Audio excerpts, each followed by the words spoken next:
నేను ఇవాళ యాదృచ్ఛికంగా ఉదయం వేళ ఎందుకో పుస్తకాల బీరువా దగ్గర నించుని చంద్రశేఖర పరమాచార్య స్వామి వారి యొక్క పాదాలు కనపడుతున్నటువంటి ఒక పుస్తకం ఒకటి నా దగ్గర ఉంటే ఆ పుస్తకాన్ని తీసి యథాలాపంగా ఇలా అన్నాను.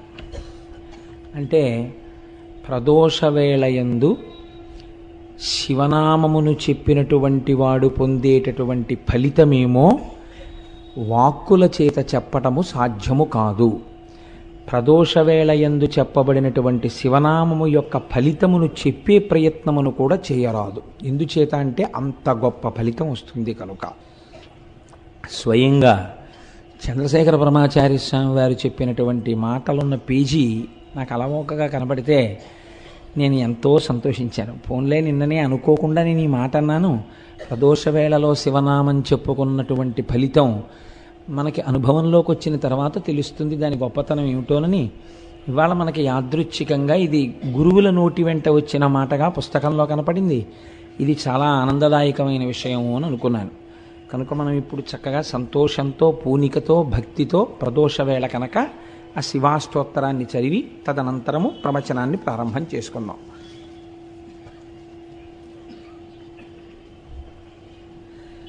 ధవళవపుషమిందోర్మండలే సన్నివిష్టం భుజగవలయహారం భస్మదిగ్ధాంగమీశం మృగయ పరశుపాణిం చారు చంద్రార్ధమౌళిం హృదయ కమల మధ్యే సంతతం చింతయామి. చారు చంద్రార్ధమౌళిం అంటారు ధ్యానంలో. చంద్రమౌళీశ్వరుడిగా ఆరాధన చేస్తారు. 4 వర్ణముల వారు సమస్త ఫలితములను పొందడానికి చంద్రమౌళీశ్వరారాధన చేయవలెను అని శాస్త్రం విధించింది.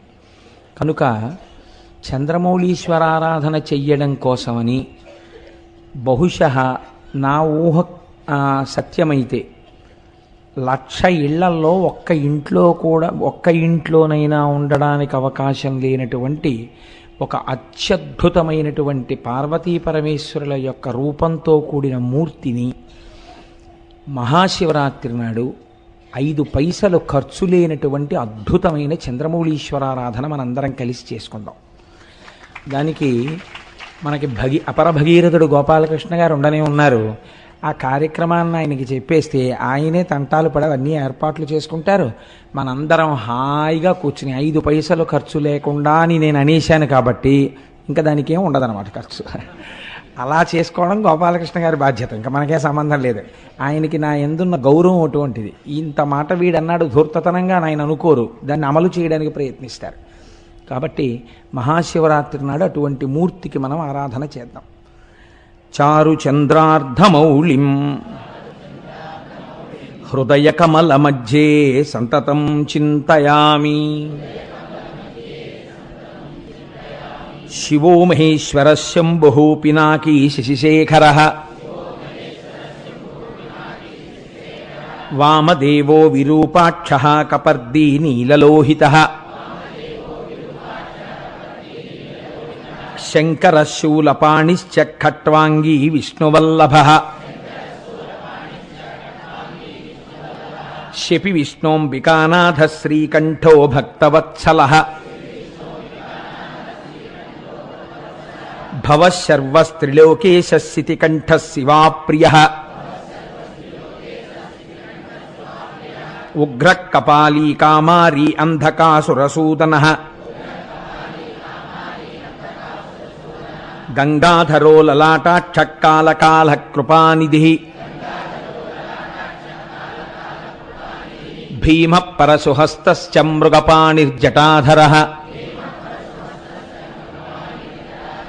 కైలాసవాసీ కవచీ కఠోరస్త్రిపురాంతకః వృషాంకో వృషభారూఢో భస్మోద్ధూళిత విగ్రహః సామప్రియ సర్వమయస్త్రయీమూర్తిరనీశ్వరః సర్వజ్ఞ పరమాత్మా చ సోమసూర్య అగ్నిలోచనః హవిర్యజ్ఞమయః సోమః పంచవక్త్రః సదాశివః విశ్వేశ్వరో వీరభద్రో గణనాథ ప్రజాపతిః హిరణ్యరేతా దుర్ధర్షో గిరిశో గిరీశో నఘః భుజంగభూషణో భర్గో గిరిధన్వీ గిరిప్రియః కృత్తివాసాః పురారాతిర్భగవాన్ ప్రమదాధిపః మృత్యుంజయః సూక్ష్మతనుర్జగద్వ్యాపీ జగద్గురుః వ్యోమకేశో మహాసేన జనకశ్చారు విక్రమః రుద్రో భూతపతిస్థాణుర్రహిర్భూజ్ఞో దిగంబరః అష్టమూర్తిరనేకాత్మా సాత్వికः శుద్ధ విగ్రహः శాశ్వత ఖండపరశుః అజపాశ విమోచకః మృఢ పశుపతిర్దేవో మహాదేవో వ్యయో హరిః పూషదంతభిదవ్యగ్రో దక్షాద్ధర హరోహరః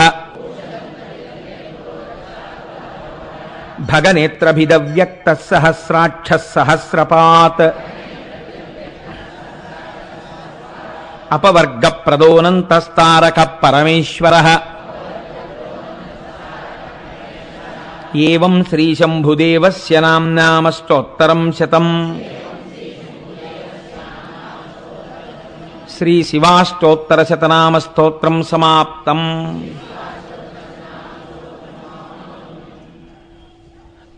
నిన్నటి రోజున భీమః అన్న నామంతో ఆ భీమేశ్వరలింగం ఎలా ఆవిర్భవించింది అన్నదాన్ని మీకు నేను విజ్ఞాపన చేశాను. దాని యందు రెండు ఉంటాయి. ఒకటి ఆయన అటువంటి గొప్ప శాసనాన్ని చెయ్యగలగడం, అటువంటి ప్రభంజనుడైనటువంటి వాయుదేవుడు మన శరీర కార్యములను నిర్వర్తించుట యందు ఎలా సహాయపడాలని శంకరుడు శాసనం చేస్తే ఔదల దాల్చి నిర్వహిస్తున్నాడో అంత గొప్పగా తన తేజస్సు చేత సమస్తాన్ని బూది చేయగలిగినటువంటి అగ్నిహోత్రుడు ఈశ్వర శాసనాన్ని ఔదల దాల్చి యజ్ఞమునందు హవ్యవాహనుడుగా, పితృకార్యములయందు పిండమును తీసుకెళ్లేటటువంటి వాడిగా, అలాగే మన ఇంట్లో తెల్లవారి లేస్తే అన్నాన్ని పచనం చేసేవాడిగా, హవ్యం వహతి దేవానాం కవ్యం కవ్యాసినామపి పాకంచ కురుతే వహ్ని శంకరశైవ శాసనాత్ అని లింగపురాణంలోంచి అనుసంధానం చేసుకుంటూ మనం ఆయన ఎలా జగత్తుని శాసించగలిగినటువంటి వాడు అన్నదాని గురించి ఆ భీమేశ్వర నామంతో స్వామి ఆవిర్భవించినటువంటి స్వరూపం గురించి మీకు విజ్ఞాపన చేసి ఉన్నాను. ఇవాల్టి రోజున త్రయంబక క్షేత్రం గురించి, త్రయంబకేశ్వరుడి గురించి మీకు 4 మాటలు చెప్పేటటువంటి ప్రయత్నం చేస్తాను. త్రయంబకం గౌతమీతటే అని మనం అంటాం. అందులో సహ్యాద్రి శీర్షే విమలే వసంతం గోదావరీ తీర పవిత్ర దేశే యద్దర్శనాత్వాతకమిషునాశం ప్రయాతితం త్రయంబకమిషమీడే అని పిలుస్తారు. ఈశ్వర, ఓ త్రయంబకుడా, నిన్ను దర్శనము చేసినటువంటి వారిని రక్షించదవు, నిన్ను స్మరించిన వారిని, నిన్ను నమ్మిన వారిని సర్వకాలములయందు రక్షించేటటువంటి స్వరూపం ఉన్నవాడు. మీరు ఇక్కడ ఒక విషయాన్ని జ్ఞాపకం పెట్టుకోండి. మీరు ఇప్పటి వరకు విన్నటువంటి స్వయంభూలింగముల యొక్క విశేషము ఒకలా ఉంటుంది. త్రయంబకేశ్వరుడి దగ్గరికి వచ్చేటప్పటికీ ఇది ఒక్కటి ఒకలా ఉంటుంది. నా దృష్టిలో అయితే నేను దీన్ని వేరొక రకంగా భావన చేస్తాను, అది మీతో పంచుకునే ప్రయత్నం చేస్తాను. ఈశ్వర సౌలభ్యము ఎంత గొప్పదో ఒక మహాభక్తుడి యొక్క జీవితము కూడా అంతే గొప్పది. అది పవిత్రమైనటువంటి నది వంటిది భక్తుడి యొక్క జీవితం. ఈశ్వర కథ వినడం చేత ఈశ్వరుడు ఎక్కువ ప్రీతి చెందుతాడా? ఈశ్వరుణ్ణి నమ్ముకోవడం వల్ల నిరంతరము ఈశ్వరానుసంధానముగా జీవితం గడిపేటటువంటి ఒక పరమభక్తుడి యొక్క కథని వినడం వల్ల ఈశ్వరుడు ప్రీతి చెందుతాడా అంటే, ఈశ్వరుడు కేవలము భక్తుల యొక్క కథలు వినడము చేత మాత్రమే ద్విగుణీకృతమైనటువంటి ప్రేమని ఆవిష్కరిస్తాడు. పైగా మనం ఇవాళ వినేటటువంటిది కేవలం ఒక లింగము ఆవిర్భవించినటువంటి కథ కాదు. గౌతమ మహర్షి యొక్క జీవితాన్ని ఆయన యొక్క శీలాన్ని, ఆయన యొక్క గొప్పతనాన్ని మీరు ఒక్కసారి విహంగ వీక్షణంగా ఇందులో చూస్తారు. చూసినప్పుడు మీకు అసలు ఒక భక్తుని యొక్క జీవితము, ఒక మహాభక్తుని యొక్క చారిత్రము ఎలా ఉంటాయి అనేది మీకు బాగా అవగతమవుతుంది. మీరు చూడండి, ప్రపంచపటంలో ఉండేటటువంటి మిగిలిన దేశాలకి పేరు ప్రఖ్యాతులు ఏమైనా ఉండి ఉంటే దేనివల్ల వచ్చాయి? ఐశ్వర్యము చేత వచ్చి ఉండి ఉండవచ్చు, లేదా ఆ దేశాలలో ఉండేటటువంటి కొంతమంది విజ్ఞానులు కనిపెట్టిన కొన్ని విషయాల వల్ల వచ్చి ఉండవచ్చు. ఏదో ఈ రాకెట్ ప్రయోగించారు, లేకపోతే ఈ పెద్ద ల్యాబొరేటరీ ఉంది, లేకపోతే ఇక్కడ ఇలా బటన్ నొక్కితే ఇన్ని వేల కిలోమీటర్ల దూరంలో ఉండేటటువంటి ఒక దేశంలో ఉన్న లక్ష్యాన్ని ఛేదించగలిగినటువంటి క్షిపణి కనిపెట్టబడినదనేటటువంటి కీర్తి చేత ఆ దేశమునకు గౌరవం ఉండవచ్చు. కానీ భారతదేశం యొక్క పరిస్థితి పూర్తిగా భిన్నం. భారతదేశానికి గౌరవం దేనివల్ల అంటే భౌతికమైన సంపత్తి చేత భారతదేశము గౌరవింపబడలేదు. ఆ కోణంలో పరిశీలన చేస్తే అసలు భారతదేశం అంతటి ఐశ్వర్యవంతమైన దేశం మీకు ప్రపంచ పటంలో కనపడదు. ఒక్కొక్క మహారాజు గారిని చంపిన తరువాత ఒక్కొక్క కోటని కొన్ని నెలల పాటు దోచుకున్న ఐశ్వర్యం మిగిలిపోయింది. విజయనగర సామ్రాజ్య పతనం చదివితే కన్నుల నీరు కారుతుంది. 6 నెలలు దోచుకున్నారు విజయనగరం కోటని. అంత దోచుకున్నా ఇంకా ఎత్తుకెళ్ళడానికి ఐశ్వర్యం మిగిలింది. ఇక్కడి నుంచి ఎత్తుకుపోయింది కోహినూరు వజ్రం, ఇక్కడి నుంచి ఎత్తుకుపోయింది నెమలి సింహాసనం, ఇక్కడి నుంచి ఎత్తుకుపోయింది ఆయుర్వేదం, ఇక్కడి నుంచి ఎత్తుకుపోయింది అథర్వణ వేదంలో భాగాలు. అన్ని దేశాలకి ఇంకా పలకాబలపం పట్టుకోవడం రానటువంటి రోజులలో అద్భుతమైనటువంటి చారిత్రక సత్యములను కనిపెట్టినటువంటి దేశం ఈ దేశము. నాకు ఈ విషయం చెప్పినప్పుడు ఒక విషయం స్ఫురణలోకి వస్తోంది.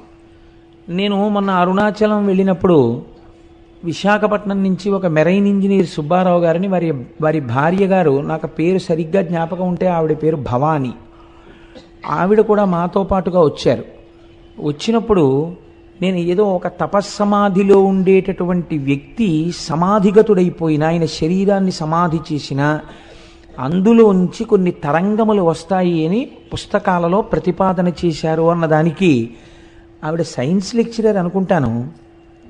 ఈ మధ్య కాలంలోనే దీని మీద ఒక పుస్తకం వచ్చింది కోటేశ్వరారు, ఇది పరమ సత్యం అండి, అది ఎలా వస్తుంది అన్నదాని గురించి ఆవిడ నాకు ఆ విజ్ఞాన శాస్త్రానికి సంబంధించినటువంటి భాషలో మాట్లాడారు. నేను నిజంగా మన వాళ్ళు ఎంత గొప్పవాళ్ళంటే ఆ తల్లి ఎంత జీర్ణం చేసుకున్నారో ఆవిడ అన్నారు. బహుశः మన దేశంలో పెద్దలు ఒక మాట చెప్తే ఇది ఇలాగే ఎందుకు పాటించాలి అని ధిక్కరించి అడగడం లేదేమోనండి. పూర్వం పెద్దలు చెప్పారంటే నమ్మడమే అని అనుకుని ఉంటారు. అందుకే దాన్ని కథలుగా చెప్పారు, శాసనాలుగా చెప్పారు తప్ప వివరణలు ఇవ్వలేదు. ఈ సూత్రాలనే ఇవాల్టి రోజున కొత్తగా కనిపెట్టబడినటువంటి విషయాలుగా విదేశాలలో చెప్పబడుతున్నాయి తప్ప ఇవి మన ఋషులు ఏనాడో దార్శనికులై చూసినవేనండి అన్నారు. నేను ఆ తల్లి యొక్క ఆ దర్శనానికి చాలా సంతోషించాను. మీరు చూడండి, మన దేశంలో కీర్తి దేని వలన వచ్చింది అంటే ఒక్క సత్యాన్ని పట్టుకొని అబద్ధం ఆడకుండా ఆడిన మాటకి నిలబడిపోయి జీవితంలో ఏవైనా పక్కన పెట్టి సత్యానికి కట్టుబడినటువంటి వాడు త్రిమూర్తులను కిందకి ఎలా దింపగలడో చూపించిన వాడు హరిశ్చంద్రుడు. భూతదయతో శిబిచక్రవర్తి దానం చేసి ఎనలేని కీర్తి ప్రతిష్టలను తీసుకొచ్చిన వాడు శిబిచక్రవర్తి. తనని తీసుకెళ్లి రాజు బంధించి కొరణాలతో కొడుతుంటే ప్రతిఘటించకుండా పరమేశ్వరుణ్ణి స్తోత్రం చేస్తే ఈశ్వరుడే వచ్చి విడిపించేటట్టుగా చేయగలిగిన ప్రజ్ఞ చూపించిన వాడు అన్నమాచార్యుల వారు. తన తలనే నరుకుతున్న శిష్యులు ప్రార్థన చేస్తే నరసింహావతారం వచ్చి శంకరాచార్యుల వారిని రక్షించినటువంటి కాపాలికుడి కథ కలిగినటువంటిది ఈ భరతభూమి. మీరు ఎన్ని రకాలుగా చూడండి, భగవంతుడి యొక్క ఉపాసనని, భగవంతుడి యొక్క శక్తిని 1కి 10 మార్లు నమ్మి ఆవిర్భవింపచేసి ఆవిష్కరింపచేసినటువంటి పుణ్యపురుషుల వల్ల ఈ దేశానికి ఇంత పేరు వచ్చింది తప్ప భౌతికమైనటువంటి సంపత్తి వల్ల పేరు రాలేదు. మనం ఎప్పుడూ ఇన్ని ఖనిజాలున్నా, ఇన్ని గనులున్నా, ఇంత తీర ప్రాంతం ఉన్నా, ఇన్ని సముద్రాలున్నా, ఇన్ని నదులున్నా పట్టించుకోకుండా నిరాడంబరంగా జీవితాన్ని గడపడానికి ఇష్టపడి భగవంతుణ్ణి చేరుకోవడం మనుష్య జన్మకి ప్రయోజనం తప్ప ఈ వనరులతో ఎంత భోగం అనుభవించవచ్చనేటటువంటి దృష్టికోణమే లేని దేశం బహుశः ప్రపంచ పటంలో ఉంటే ఒక్క భారతదేశమే. అంత గొప్ప దేశం ఈ దేశం. అందుకే ఇక్కడ భగవద్గీత పుట్టింది. ఇది కర్మభూమి. ఇక్కడ ఉపనిషత్తులు పుట్టాయి, ఇక్కడ వేదాలు పుట్టాయి. అంత క్రైస్తవ మతాధిపతి అయినటువంటి పోప్ జాన్ పాల్ II భారతదేశంలో విమానం ల్యాండ్ అయినప్పుడు ల్యాడర్ మించి మెట్లు కిందకి దిగి భరతమాత మీద కాలు పెట్టకుండా మోకాళ్ళ మీద వంగి ఈ దేశపు నేలని ముద్దు పెట్టుకొని భగవద్గీత పుట్టిన చోట, వేదాలు పుట్టిన చోట, ఉపనిషత్తులు పుట్టిన చోట లెక్క పెట్టడానికి వీలు లేనంత మంది మహాపురుషులు పుట్టి నాదోపాసనతో, వేదోపాసనతో, భక్త్యోపాసనతో, కర్మోపాసనతో ఈశ్వరుణ్ణి 1కి 10 మార్లు సాక్షాత్కరింపచేసినటువంటి భూమిని నా పాదంతో తాకడానికి నా మనసు ఒప్పలేదు, నాకు అర్హత లేదు, ముద్దాడి దిగుతున్నానని కాలు పెట్టాడు ఒక విదేశీ. ఈ జాతి ప్రతిష్ట ఎంత గొప్పదో దాన్ని మీరు ఆలోచించండి. అటువంటి జాతికి మనం వారసులం. అటువంటి పుణ్యభూమి మీద కాలు పెట్టి తిరుగాడుతున్నటువంటి అదృష్టవంతులం. విశేషించి ఆంధ్రదేశంలో ఉన్నవాడు ఒక్క రాత్రి నిద్రపోతే శ్రీశైలం వెళ్ళిపోతాడు. ఒక్క రాత్రి రైల్లో పడుకుంటే తెల్లవారేటప్పటికి వెంకటాచలం వెళ్ళిపోతాడు. ఎటైనా వెళ్ళగలడు. అనేకమైనటువంటి పుణ్యనదులతో త్రిలింగ దేశంలో మనం ఉంటున్నాం. మనంతటి భాగ్యవంతులు వేరొకరు ఉండరు. ఎన్ని జన్మల పుణ్యమో భౌతిక సంపత్తితో, అర్థం పర్థం లేని సుఖభావనతో, ఎప్పుడూ అనేక రకాలైనటువంటి కామ సంబంధమైనటువంటి విషయాలతో కొట్టుకుపోయేటటువంటి సంస్కృతి యందు పుట్టకుండా ప్రపంచపటంలో తెల్లవారి లేస్తే భగవన్మయంగా జీవితం గడిపేటటువంటి జీవగడ్డ యందు మనం పుట్టేటట్టుగా అనుగ్రహించినటువంటి ఈశ్వరుడికి మనం ఎన్ని ప్రణతులు ఇడాలి. నేను ఇవాళ ఎందుకు ఈ ఉపోద్ఘాతం మీతో విజ్ఞాపన చేయవలసి వచ్చిందంటే, మీరిప్పుడు వినబోయేటటువంటి త్రయంబకేశ్వర లింగం అటువంటిది. మీరు ఆ శివలింగము గొప్పదా, గౌతముడు గొప్పవాడా అని మీరు విచారణ చేస్తే, ఒకలా ఆలోచించి చూస్తే ఇక్కడ మాత్రం గౌతముడే గొప్పవాడు. ఇది అందుకే మిగిలినటువంటి లింగముల దగ్గర ఒక్క లింగం ఆవిర్భవించింది, 2 లింగములు ఆవిర్భవించాయి. త్రయంబకం విషయంలో అలా కాదు. ఒక నది ఆవిర్భవించింది, ఒక శివలింగం ఆవిర్భవించింది. మనం తెల్లవారి లేస్తే ఏ నదీ జలాలు తాగి బతుకుతున్నామో ఆ నదిని తీసుకొచ్చిన మహాపురుషుడి చరిత్ర ఇవాళ రాబోతోంది. మనం భవతి అంటారు సంస్కృతంలో. భవతి అంటే ఉన్నాను. ఇవాళ మనందరం భవతి ఉన్నాము అంటే దానికి కారణం ఎవరో తెలుసా అండి? గౌతమ మహర్షి. ఆయన తెచ్చిన గోదావరి నీళ్లే కదండి మనం తాగుతున్నాం. అటువంటి మహాపురుషుడి యొక్క చరిత్ర ఇవాళ మనం వినబోతున్నాం. దీనికి ఈశ్వరుడు నిజంగా ఎంత సంతోషాన్ని పొందుతాడో చూడండి. వీళ్ళు కృతజ్ఞతాభావంతో వింటున్నారని ఆనందిస్తాడు. ఇప్పుడు మీరు ఆ కోణంలో నేను ఎందుకు ఈ విషయాన్ని మీకు విజ్ఞాపన చేశానంటే, ఇప్పుడు నేను చెప్పబోయేటటువంటి విశేషాన్ని మీరు ఆ కోణంలో పరిశీలన చేస్తే, ఎందుకు ఈ మాట అన్నారు? లింగ ఆవిర్భావము కన్నా మహాత్ముని యొక్క జీవితమే గొప్పది ఒకలా చూస్తే అని అన్నారే, అలా ఎక్కడుంది ఇందులో అన్న విచారణ చేస్తూ మీరు వినే ప్రయత్నం చెయ్యండి. అది మీ జీవితానికి కూడా ఎంత గొప్ప కొత్త కోణాన్ని తొడుగుతుందో ఆలోచించండి. దీన్ని ప్రారంభం చేస్తూ ఆ శివమహాపురాణంలో ఒక మాట చెప్తారు. మునికులమందు గౌతముడమోఘ తపో విభవాజ్యుడై భృశంబనిశము శంభులింగనియ అనిశము శంభులింగ నియతార్చన సల్పుచు పత్నితో వసించను హరువొప్ప బ్రహ్మగిరి చేరువనొక్క వనస్థలంబునన్ అనువుగ శిష్యకోటి తన ఎండ పఠింపగ న్యాయశాస్త్రముల్. గౌతముడు చాలా గొప్ప మహర్షి. ఆయన గురించి ఎంత చెప్పినా తక్కువే. అటువంటి గౌతమ మహర్షి తన శిష్యులతో కలిసి ప్రతిరోజు శంభులింగారాధనమును చేస్తున్నాడు. ఆ లింగమునకు ఆయన ఏమని పేరెట్టుకున్నాడో చూడండి. శంభులింగాన్ని నేను ఆరాధన చేస్తున్నాను అన్నాడు. ఇది పూర్వకాలంలో మీరు ఒక 50 పేర్లు చూస్తే 51వ పేరు ఇది ఉండేది, శంభులింగం అని. అసలు ఈ పేరే కనుమరుగైపోయింది. వెర్రి వెర్రి పేర్లు, విచిత్రమైన పేర్లు. కలియుగం కదండి, నామస్మరణ జరగడానికి కూడా అవకాశం లేని రీతిలో కట్టడి చేస్తున్నాడు కలిపురుషుడు. కాబట్టి ఇన్ని పిచ్చి పేర్లు, అర్థం ఉండదు అసలు ఆ పిచ్చికి.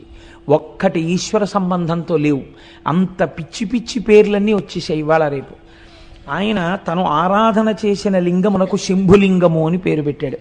శంభులింగము అంటే మీకు నేను శంభుహు అన్న నామం దగ్గర వ్యాఖ్యానం చేసి ఉన్నాను.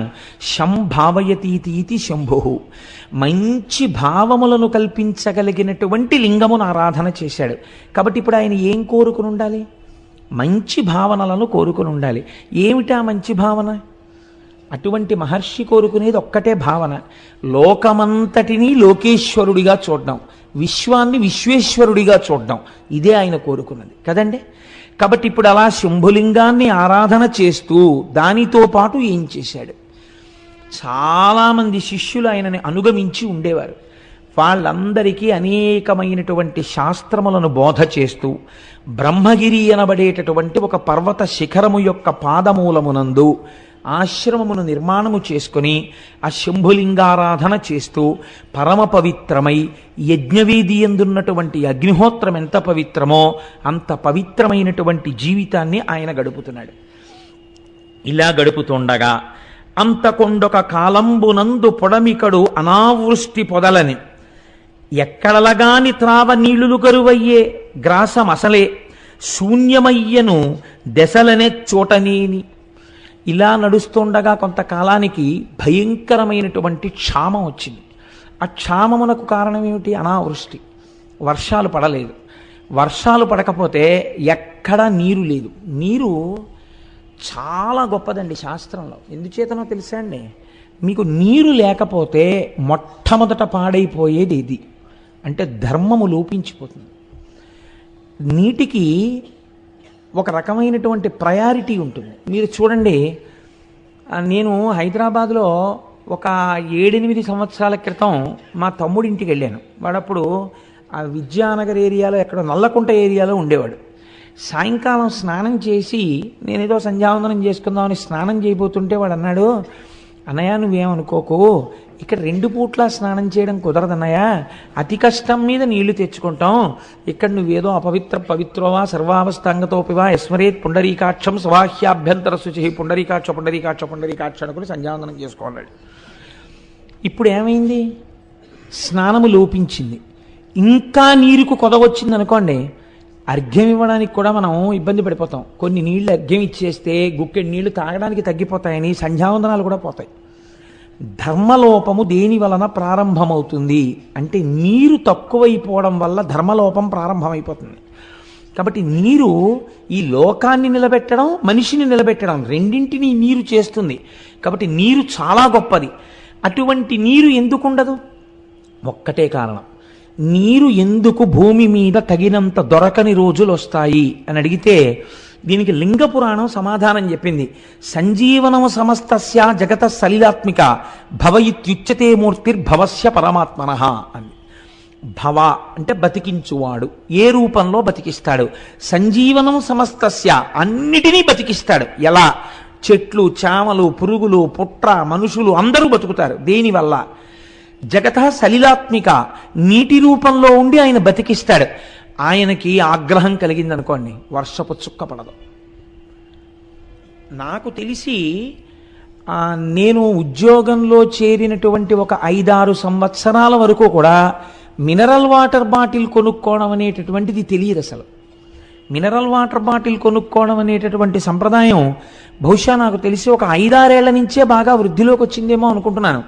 నీళ్లు పడకపోవడం, అతిసారం రావడం, ఎక్కడ పడితే అక్కడ నీళ్లు తాక్కండి అనడం, ఆ లోపల ఎటువంటి నీళ్లు పోసినా ఏదో నమ్మేసో సీసా కొనుక్కోవడం, 15 రూపాయలు ఇచ్చి సీసాలు నీళ్లు 15 రూపాయలు అండి. ఎప్పుడైనా మన వెనకతరం వాళ్ళని అడగండి, ఈ సీసా నీళ్లు 15 రూపాయలు పెట్టి కొన్నామని వాళ్ళు తెల్లబోతారు. అసలు చలివేంద్రాలు పెట్టి ఎవరైనా ఇంటికి రాగానే ఏమంటే కొంచెం దాహం పుచ్చుకుంటారని మజ్జిగిచ్చినటువంటి గడ్డ మీద తాగడానికి నీళ్లు లేవు. నీళ్లు కొనుక్కుని తాగవలసినటువంటి రోజులు వచ్చాయంటే మనం ఎంతగా శివానుగ్రహానికి దూరం అయిపోతున్నామో ఆలోచించండి. ఒకనాడు కూడా ఇలాగే శివానుగ్రహానికి దూరమైంది లోకం. అదే క్షామము అని పిలిచారు. దీన్ని మీరు త్రయంబకేశ్వర చరిత్ర యందు గట్టిగా పట్టుకోవాలి. అందుకే ఇప్పటికీ లోకమునందు నీరు లేకపోతే సహస్రఘటాభిషేకం అని పరమేశ్వరుడికి చేస్తారు. శివలింగానికి సహస్రఘటాభిషేకం చేస్తే మళ్ళీ వర్షాలు పడతాయని. కాబట్టి చూడండి, లోకంలో నీరు లేదు, క్షామం వచ్చేసింది, ఎక్కడ చూసినా అనావృష్టి. ఇటువంటి పరిస్థితులలో ఒక్కొక్కడు ఎక్కడ నీరు దొరుకుతుందో అక్కడికి వెళ్ళిపోతున్నాడు. వెళ్ళిపోయేటప్పుడు వేటిని వదిలేస్తున్నాడు? వజ్రాలు వదిలేస్తున్నాడు, బంగారం వదిలేస్తున్నాడు, పశువులు వదిలేస్తున్నాడు, గాజులు వదిలేస్తున్నాడు, ఇళ్ళు వదిలేస్తున్నాడు, అన్నీ వదిలేస్తున్నాడు. గుక్కెడు నీళ్లు దొరికే చోటుకి వెళ్ళిపోతున్నాడు. నీరంటే అంత తేలిక కాదండి. నేను నిడదవోలు షటిల్ చేసేవాడిని. నేను నిడదవోలు షటిల్ చేసే రోజుల్లో గోదావరి పుష్కరాలు వచ్చాయి. పుష్కరాలు వస్తే చాలామంది ఆ పైనుంచి పుష్కరాలకి ఇక్కడ బంధువులు ఇళ్ళకి వచ్చి స్నానం చేసి వెళ్తుండేవారు. నేను ఒక రోజున ట్రైన్లో వెళ్ళిపోతుంటే నిడదవోలు ప్యాసింజర్లో నేను కూర్చున్న కంపార్ట్మెంట్లో చాలామంది లేచి కిటికీల దగ్గరికి, డోర్ దగ్గరికి వెళ్ళి అబ్బా ఎన్ని నీళ్ళో అని పొంగిపోతున్నారు.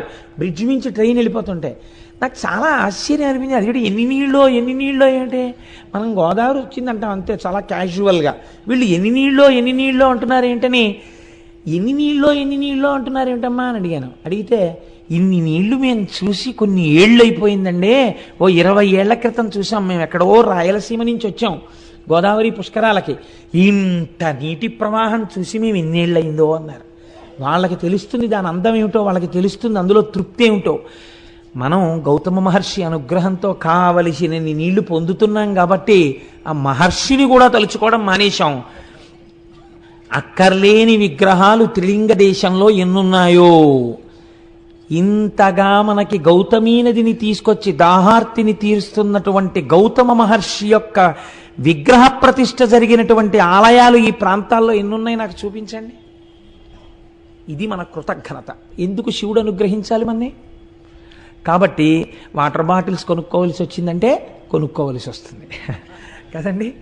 కాబట్టి ఇప్పుడు ఏమైంది, కొంతకాలానికి భయంకరమైనటువంటి అనావృష్టి చేత లోకం బాధపడుతోంది.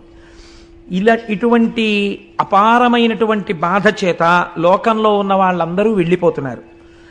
వెళ్ళిపోతుంటే ఆయన చూశాడు. చూసి అయ్యయ్యో ఇలా అయిందేమిటి, నేను ఎలా అయినా ఈ లోకము యొక్క బాధని తీర్చే ప్రయత్నం చేస్తాను అన్నాడు. ఇది ఎందుకండి గౌతముడికి? మీరు కొంచెం జాగ్రత్తగా ఆలోచించండి. తోచనమ్మ తోడికోడలు పుట్టింటికి వెళ్ళిందని, అనావృష్టి వచ్చి వర్షాలు లేక లోకంలో అందరూ బాధపడి చచ్చిపోతుంటే వెళ్ళిపోతుంటే, ఈ నీరు లేకుండా జీవులు పడుతున్న బాధ నేను తీర్చే ప్రయత్నం చేస్తానని గౌతముడు ఎందుకు అనాలి? ఇదే ఆయన చేసినటువంటి శంభులింగారాధనము. నాకు తపశ్శక్తి ఉంది కాబట్టి నేను ఇలా అంటే అందులోకి నీళ్ళు వచ్చేస్తే గొప్ప కాదు. రమణ మహర్షి తిరువణ్ణామలై ఎంత ఎండిపోయింది ఒకప్పుడు. రమణాశ్రమంలో ఉన్నవాళ్ళు కూడా వెళ్ళిపోతున్నారు. వెళ్ళిపోతుంటే రమణుల దగ్గరికి వచ్చి చెప్పారు, అందరూ వెళ్ళిపోతున్నారండి, నీళ్లు లేవన్నారు. అంటే రమణులు అన్నారు, వెళ్ళిపోవడం ఎందుకు, నీళ్లు లేకపోతే వెళ్ళిపోతారా, ఈశ్వర కృప ఉంటే నీళ్ళు ఎందుకు రావు అని అక్కడ గొంతు కూర్చుని 4 చారలు మట్టి తీశారు ఇలాగా. అంతే, జల పుట్టింది. అదే రమణబావి అని పిలుస్తారు. తిరువణ్ణామలై అంతా ఎండిపోతుంది, రమణాశ్రమంలో ఉన్న రమణబావి ఎండదు. దానికి కావ్యకంఠ గణపతి ముని పేరు పెట్టారు, రమణతీర్థము అని పేరెట్టారు దానికి. కాబట్టి మహాపురుషులు సృష్టించగలరు, వారి తపశ్శక్తి చేత వారు సంకల్పం చేస్తే వస్తుంది. గౌతమ మహర్షి తలుచుకుంటే రోజు ఓ కొండ నీళ్లు తేలేంటి, ఆదిశంకరాచార్యులు వారు తలుచుకుంటే పూర్ణానదినే అమ్మగారి స్నానానికి తీసుకొచ్చారే, అటువంటిది ఓ కొండ నీళ్ళు ఆయన తన కోసం తెచ్చుకోలేరా? ఆయన బాధ అది కాదు, ఆయన బాధ లోకం కోసం. ఇది విశ్వమునందు విశ్వేశ్వరుని చూచుట, లోకమునందు లోకేశ్వరుని చూచుట. తను పూజామందిరంలో కూర్చుని బాగా పూజ చేసేసి, అయ్య బాబోయ్ ఏమి పూజండి అనేటట్టుగా పూజ చేసి, నియుజ్యమానాస్సు గజాస్సు హస్తా సకేశ్చరా స్తోచల పత్రహస్తా బభూవ దేవీ చకృతాసు హస్తా లక్ష్మీస్తథా పద్మిని పద్మహస్తా అంటారు సుందరకాండలో వాల్మీకి మహర్షి. పూజామందిరంలోనేమో లక్ష్మీదేవికి పూజ, బయటికి వచ్చేమో సీతమ్మ తల్లిని బాధపెడుతూ ఉండడం. ఎందుకు వచ్చిన దిక్కుమాలిన పూజ? అది కాదు పూజ అంటే. తాను లోకమునందు ఒక భాగము, ఈ లోకము ఈశ్వర స్వరూపము. కాబట్టి లోకము బాధపడితే ఇది ఈశ్వరుడి బాధ. కాబట్టి నేను లోకమును రక్షించాలి, అది నా పూజలో అంతర్భాగము అని ఆయన అనుకున్నాడు. ఇది ఆయన చేసినటువంటి శంభులింగారాధన. కాబట్టి ఇప్పుడు ఆయన జలముల యొక్క అధిదేవతను గురించి తపస్సు చేశాడు. మీకు ఏ అవసరం వస్తే ఆ అవసరాన్ని తీర్చగలిగినటువంటి వారి దగ్గరికి వెళ్ళాలి. ఇంట్లో దొంగలు పడ్డారనుకోండి, ఫైర్ ఆఫీస్కి వెళ్ళకూడదు కదా. ఇల్లు అంటుకుంటే ఫైర్ ఆఫీస్కి వెళ్ళాలి. అదేంటంటే మా దగ్గరికి వచ్చారంటే మీరు ఖాళీగా ఉన్నారని వచ్చామంటే అంటే వాళ్ళు ఏం చేస్తారు? ఇంట్లో దొంగలు పడితే పోలీస్ ఆఫీస్కి వెళ్ళాలి. ఈశ్వరుడు లోకం కృతజ్ఞతతో ప్రవర్తిస్తోంది. కృతజ్ఞులైనటువంటి వారికి ఎందుకు ఉపకారం చెయ్యాలి? వీళ్ళ బుద్ధి మరల్చాలంటే నేను వీళ్ళని శిక్ష వెయ్యాలి. తండ్రి కొడుకుని మార్గంలో తేవడానికి ఎలా శిక్షిస్తాడో అలా నేను శిక్షించాలి. కాబట్టి మీరు వర్షించకండి అని ఆజ్ఞాపించాడు. నువ్వు తపస్సు చేశావు, నేను సంతోషించాను, కానీ నేను మాత్రం వర్షించడం కుదరదు, జల సమృద్ధిని లోకమునకు ఇవ్వను. మీరు చాలా జాగ్రత్తగా గమనించండి ఇందులో ఒక విషయాన్ని. మనకి ఈశ్వరుడు ఇచ్చాడు కదా అని అనుభవించుకుంటూ వెళ్ళిపోతే, అందుకే సనాతన ధర్మమునందొక్కదాని యందు మాత్రమే అగ్నికార్యం ఉంది, ఇంకా మీకు ఎక్కడా లేదు. ఇది అగ్నికార్యంలో అగ్నిహోత్రుణ్ణి పిలిచి, హవ్యవాహన అని పిలిచి, మీరు అనుభవిస్తున్నటువంటి భోగములన్నీ దేవతల యొక్క అనుగ్రహము చేత వస్తున్నాయి కాబట్టి ఆ దేవతలకి హవిస్సులు మీరు ఇవ్వాలి. ఆ హవిస్సుని దేవతలు అందుకుంటారు. అందుకుని వారు మీ పట్ల కృతజ్ఞులై, చూడండి తిన్న ఇంటికి వాసాలు లెక్కెట్టాడంటారు. మీరు హవిస్సు ఇవ్వడం అంటే వాళ్ళకి భోజనం పెట్టడం. వాళ్ళు భోజనం చేశారనుకోండి, వాళ్ళు మీ పట్ల సంతుష్టులవుతారు, వాళ్ళు మీకు అపకారం చేయరు, వాళ్ళు మీకు తిరిగి ఉపకారం చేస్తారు. ఎవరెవరు ఏం చెయ్యగలరో ఆ ఉపకారాన్ని వాళ్ళు చేస్తారు. పర్జన్యుడు వర్షాన్ని కురిపిస్తాడు, భూమి సస్యశ్యామలమవుతుంది, వాయుదేవుడు చక్కగా వీస్తాడు, ప్రభంజనుడు కాకుండా లోకమంతా సుభిక్షంగా ఉంటుంది. అందుకే అగ్నికార్యం చేయడం, యజ్ఞం చెయ్యడం, యాగం చెయ్యడం ఈ జాతికి మాత్రమే ఉన్న సొత్తు. అందుకే ఇది కర్మభూమి. తాను బ్రతకడం కాదు, 10 మందిని బ్రతకడం నేర్పించినటువంటి భూమి ఈ భూమి. ఎప్పుడు యాగాలు యజ్ఞాలు మానేశారో అప్పుడే దేశానికి క్షామం బయలుదేరింది. అందుకే మనం చూడండి, రేపు ఏం చేస్తున్నాం? 3 క్రతువులు చేస్తున్నాం. ఒకటి సుబ్రహ్మణ్యుడికి పాలాభిషేకం. మీరు వింటారు, మళ్ళీ ఇప్పుడు నేను చరిత్రచరణం అవుతుంది. ఆ కావిడి ఎత్తితే చాలంతే. 12 తరాల తర్వాత ఎప్పుడో వంశం పెరగకుండా రావలసినటువంటి ప్రమాదాన్ని ఇప్పుడు తీసేస్తాడు ఆ కావిడిని ఎత్తిన వాడికి సుబ్రహ్మణ్యుడు. ఆ పాలు అభిషేకం చేస్తారు, మూర్తి చల్లబడుతుంది. మూర్తి చల్లబడగానే ఎంతమంది ఆ అభిషేకాన్ని చూస్తూ శబ్దం వింటారో, అభిషేక మంత్రాలని, వాళ్ళందరి కోరికలు సిద్ధిస్తాయి. దేవతల్ని పిలిచి హవిస్సిస్తారు, అగ్నిహోత్రంలో హోమం చేస్తారు. ఆ రోజున చేసినప్పుడు ఆయన ఈ గోత్రనామాలతో హవిస్సు పుచ్చుకుంటాడు. పుచ్చుకున్న తర్వాత వీళ్ళందరికీ ఆయన యోగక్షేమాలు చూస్తాడు. సాయంకాలం కళ్యాణం జరుగుతుంది. ఇందులో అందరూ పాల్గొనలేకపోయారు, మరి వాళ్ళ పరిస్థితి ఏమిటి? అందుకే సాయంత్రం కళ్యాణం చేసి అందరూ చూస్తుండగా కళ్యాణం చేసి కళ్యాణపు అక్షతలు అందరి మీద వేస్తారు. కాబట్టి ఇంతమందిని కూర్చోబెట్టడం కష్టం కాబట్టి కొంతమందిని కూర్చోబెడతారు, కానీ ఫలితం మాత్రం అందరికీ వచ్చేటట్టు ప్రయత్నం చేస్తారు. కానీ ఖచ్చితంగా అందు పాల్గొంటున్న వాళ్ళ యొక్క యశము ద్విగుణీకృతముగా ఉంటుందన్నది మాత్రం శాస్త్రవాక్కు. అందులో ఏమీ సందేహం లేదు. నేను నిస్సందేహంగా చెప్తున్నాను, 200 మంది భాగ్యవంతులే. ఏదో సుబ్రహ్మణ్యానుగ్రహం లేకుండా అంతఃక్రతువులో పాల్గొనడం కుదరదు. కాబట్టి చూడండి, ఇప్పుడు ఆయన నేను వర్షమును కురిపించలేను, కానీ నీకొక్క ఉపకారం చేస్తాను. ఏమిటో తెలుసా? ఎవడి భయం వల్ల ఈ వాయువు వీస్తోందో, ఎవడి భయం వల్ల ఈ సముద్రుడు దాటి భూమి మీదకి రాడో, ఎవరి భయం వల్ల అగ్నిహోత్రం ఉపకారం చేసి వంట చేస్తోందో, వాడి భయం వల్లే నేను కూడా నీటిని తేలేను. కానీ నువ్వు ఇంత తపస్సు చేశావు, నువ్వు నన్ను అడిగావు నీరు కావాలి అని. లోకమునకంతటికీ నీరు నేను ఇవ్వలేను, అలా ఇస్తే ఈశ్వర శాసనోల్లంఘనం జరుగుతుంది. నీకిస్తాను నీరు. ఎలా ఇస్తానో తెలుసా? నీకొకలా ఇస్తాను. కావున నేను వృష్టికెటు గర్తను కాగల, ఒక్క గర్తమున్నీవిక త్రవ్వికొన్న అచట నీరము నించెద, జానుదగ్నమచ్చో వివిధౌషధీతతి బ్రను ఫల ద్రుమకరంబదమున్ ముదంబు ఆవహిలంగ కూర్చికొనుము అరకయుండు జలంబులెప్పుడు. నా మీద పెట్టకు నీళ్లు తెమ్మని, నువ్వు ఒక చిన్న గుండంతవు, నేనేం చేస్తానో తెలుసా? అందులో నీళ్లు పోస్తాను. అప్పుడు నన్ను పరమశివుడు అడగలేడు, ఎందుకు ఇచ్చావు నీళ్లు నేను వద్దంటే అనలేడు. గౌతముడు మహానుభావుడు, తెల్లవారి నీలింగార్చనే చేస్తున్నాడు. కాబట్టి ఆయన అంత తపస్సు చేశాడు. ఆయనకి మాత్రం ఒక కుండంలో నీళ్లు పోశారని చెప్తాను. నువ్వు ఎంత కుండం తీయగలవో అంత కుండం తీ, నేను అందులోకి నీరు పోస్తాను, ఒక్క వరం ఇస్తాను. ఏమిటో తెలుసా? కుండం ఆరదు, అందులో ఎప్పుడు నీళ్లుంటాయి. ఇప్పుడు నువ్వేం చేస్తావో తెలుసా? నా మీద పెట్టకు, లోకాన్ని బతికిస్తానంటున్నావు కదా, నువ్వు మీ ఆవిడ కలిసి ఈ నీళ్ళన్నీ పట్టుకెళ్ళి ఎన్ని ఎకరాలకు పోయగలరో అన్నింటికి పోసుకోండి, ఎన్ని పంటలు పండించుకోగలరో పండించుకోండి, ఎంతమందికి అన్నం పెట్టగలరో పెట్టుకోండి. తడి ఉంటే కదా పంటలు పండుతాయి, తడు ఉంటే కదా దాహం తీరుతుంది. ఇందులో నీరు తరిగిపోకుండా నేను చూస్తా. ఈ నీటిని తోడి అన్ని ఎకరాల పంట పండించేంతమందికి అన్నం నువ్వు పెట్టుకుంటావా? పెట్టుకో అన్నాడు. ఇప్పుడు ఏమనాలండి గౌతముడు? బావ ఎందుకు వచ్చింది రండి, నేను మా ఆవిడ కలిసి ఇంట్లో పని పాడు అన్నీ మానేసుకుని తపస్సు మానేసి ఎకరాలకు ఎకరాలేమో ఈ నీళ్ళన్నీ పట్టుకెళ్ళి కుండలతో పోసి ఇవన్నీ సాగు చేసి చక్కగా అన్నీ తయారు చేసి రోజు వంట చేసి పెట్ట, వీళ్ళు వచ్చి తిన, ఎందుకు వచ్చిన ప్రారంభం, పోన్లేవా నువ్వు వర్షం కురిపించు, ఎప్పుడు పడితే అప్పుడే పడుతుంది వెళ్ళిరా అన్నారు. ఆయన అన్నాడు, ఇంతకన్నా అదృష్టం ఎక్కడుంటుంది? నేను అనుకున్నాను లోకానికి జలవృష్టిని ఇప్పిద్దాం అనుకున్నాను, నువ్వేమన్నావు? కుండంలో నీరు పోస్తాను, పంట నువ్వు పండించి పెట్టన్నావు. ఎంత అదృష్టవంతున్నాయా! ఇంతమందికి అన్నం పెట్టే అదృష్టం దొరికితే ఇంతకన్నా నాకేం భాగ్యం కావాలి? తప్పకుండా అన్నాడు. ఇది వింటుంటే నాకు ఒక విషయం జ్ఞాపకానికి వస్తుంది. పూర్వకాలంలో పుట్టిన వాళ్ళే 12 మందో 14 మందో సంతానం ఉండేవారు. ఇంకా ఎప్పుడు బావగారి పిల్లలో మరిదిగారి పిల్లలో ఇంట్లో చదువుకునేవారు. ఇది కాక ఓ 2-3 పేద విద్యార్థులకి వారాలు అన్నం పెడుతుండేవారు. ఇంటికొచ్చిన అతిథిని మీరు ఎప్పుడు ఎడతారో అని మళ్ళీ అడగడం తెలియదు.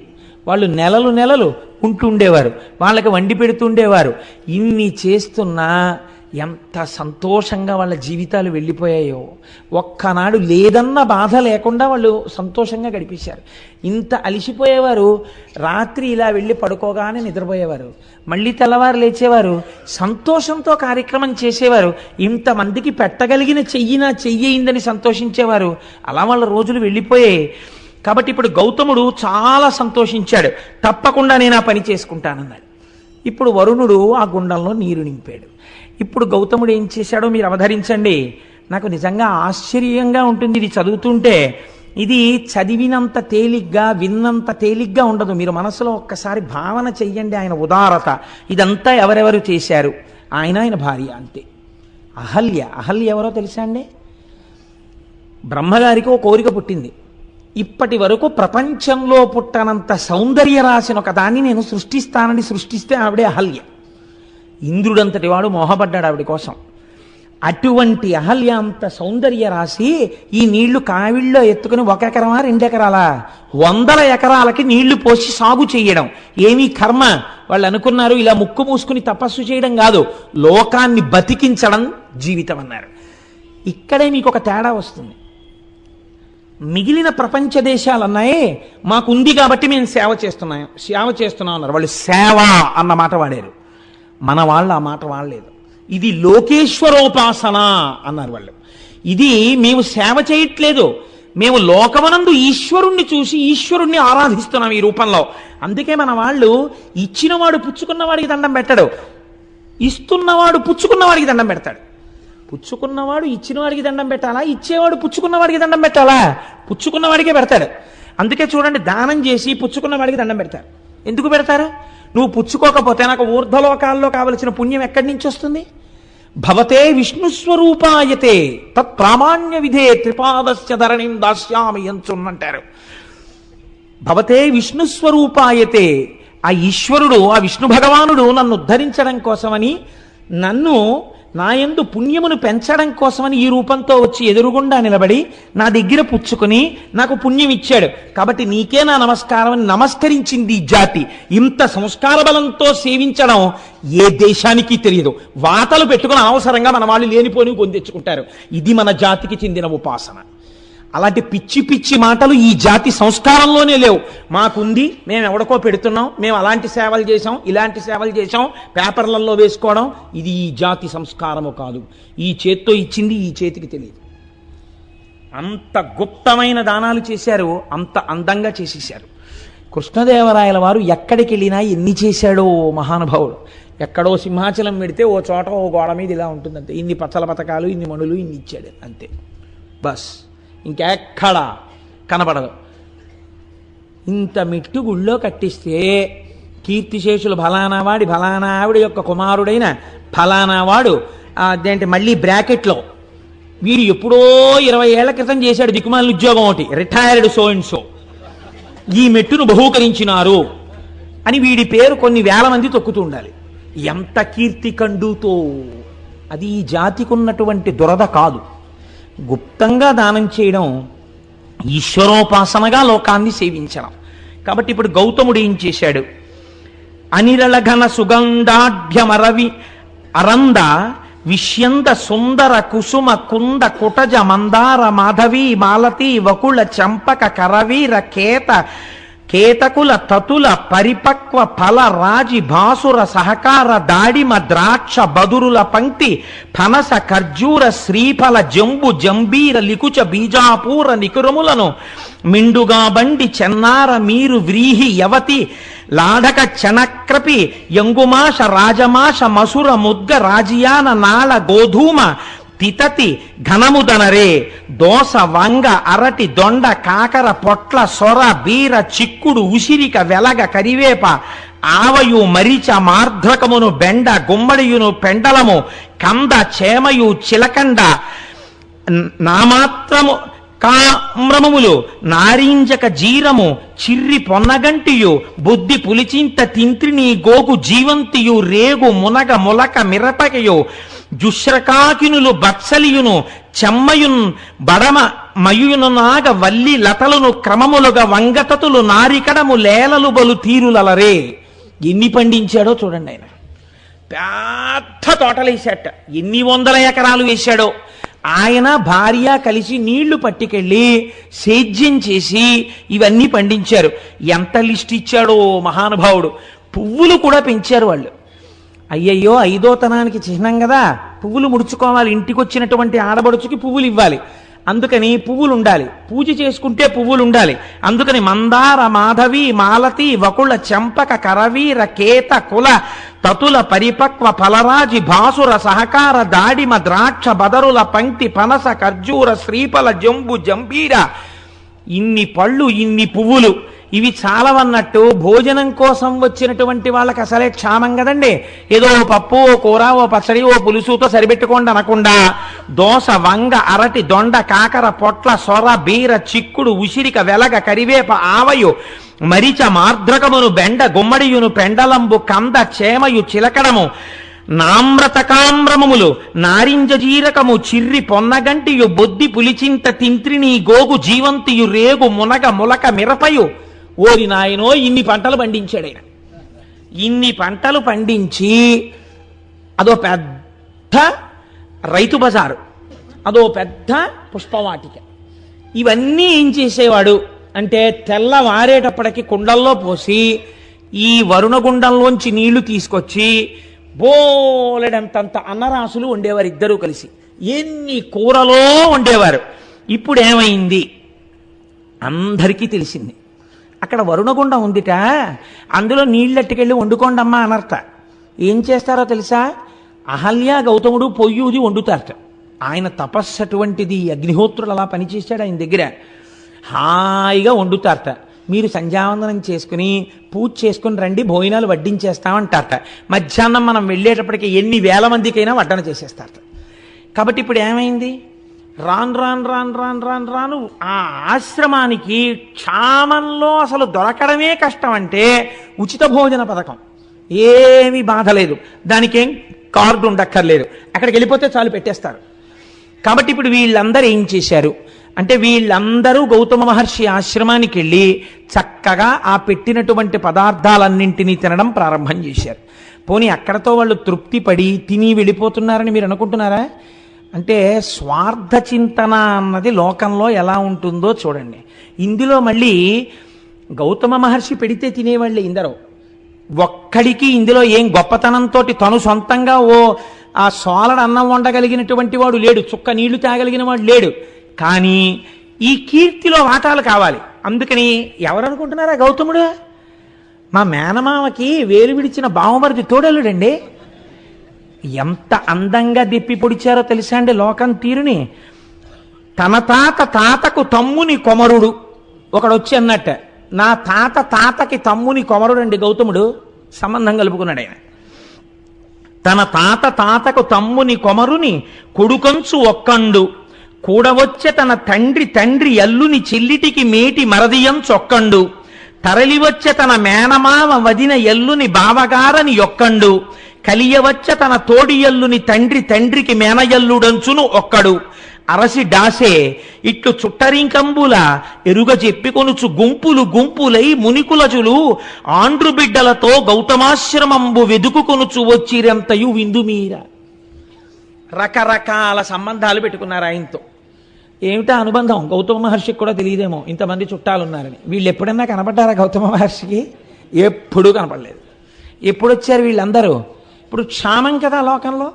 అందుకని ఎంతంత దూరపు చుట్టరికాలని ఎంతంత దగ్గరగా చెప్పారో చూడండి. చెప్పి వీళ్ళందరూ దగ్గర చేరారు. వయసి గతే కక్కామ వికార శుష్కే నీరే కక్కాసార క్షీణే విత్తే కప్పరివారో జ్ఞాతే తత్వే కస్సంసార అంటారు శంకరాచార్యుల వారు. ఇప్పుడు వీళ్ళందరూ చేస్తున్నదేమి? నా భాషలో చెప్పాలంటే పడి తింటున్నారు కదండి. మనకు ఒక మాట ఉంది శాస్త్రంలో, అలా పడి తింటున్నారు ఏమిటండి అంటారు. తగినంత ప్రయోజనము లేకుండా పెడుతున్నారు కదా అని తినేసేటటువంటి వాళ్ళు ఉన్న కొంప వృద్ధిలోకి రాదు కదండి. ఇప్పుడు పడి తింటున్నారు. పూర్వం అలా తినేవారు కాదు, ప్రయోజనము కొరకు తినేవారు. కాబట్టి అలా అనవసరంగా గుక్కెడు నీళ్లు వేరొక ఇంట తాగేవారు కాదు. ఆ ఇల్లు వృద్ధిలోకి రాదు. దొంగలు వచ్చిన ఇల్లు ఎలా పాడవుతుందో అర్థం లేకుండా చుట్టాల దాడి జరిగిన ఇల్లు కూడా అలాగే పాడవుతుంది. అందుకని అన్ని వేళలా అందరినీ అలా కూర్చోబెట్టుకోవడం కూడా దోషమే నన్ను అడిగితే. కాబట్టి ఏమైంది? ఇంతమంది వచ్చి చేరారు గౌతముడి దగ్గరికి. వచ్చి చేరి చక్కగా తింటున్నారు. హాయిగా ఏముందండి, చక్కగా పువ్వులన్నీ తీసుకొచ్చి ఇస్తున్నారు ప్రతి ఇంటికి. చక్కగా పూలతో పూజ చేశారో ఏడ్చారో భగవంతుడికి తెలియాలి. పూజ చేస్తే అటువంటి దుర్మార్గపు ఆలోచనలు ఎందుకు వస్తాయి వాళ్ళకి? కాబట్టి హాయిగా వేళ పట్టును తింటున్నారు, పడుకుంటున్నారు. అబ్బే మనవాడే అంటున్నాడు, ఎవరికి వాడేను. సుఖంగా గడిచిపోతున్నాయి రోజులు. ఇక్కడ ఒక మాట అన్నారు, ఎంత గొప్ప మాటో చూడండి.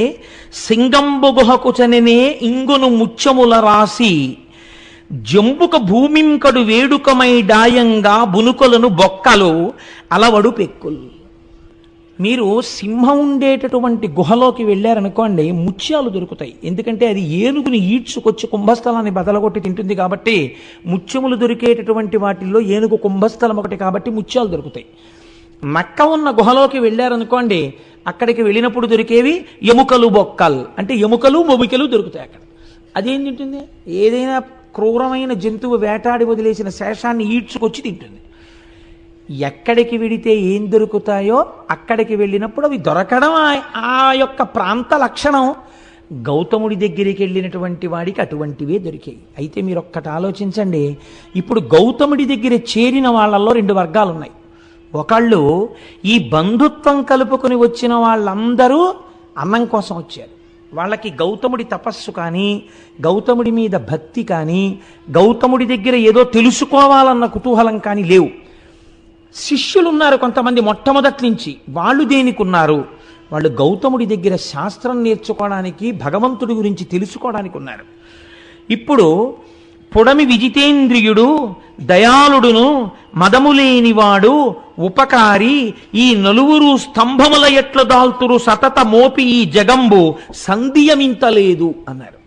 ఈ జగత్తనబడేటటువంటి భవనము 4 స్తంభాల మీద నిలబడి ఉంది.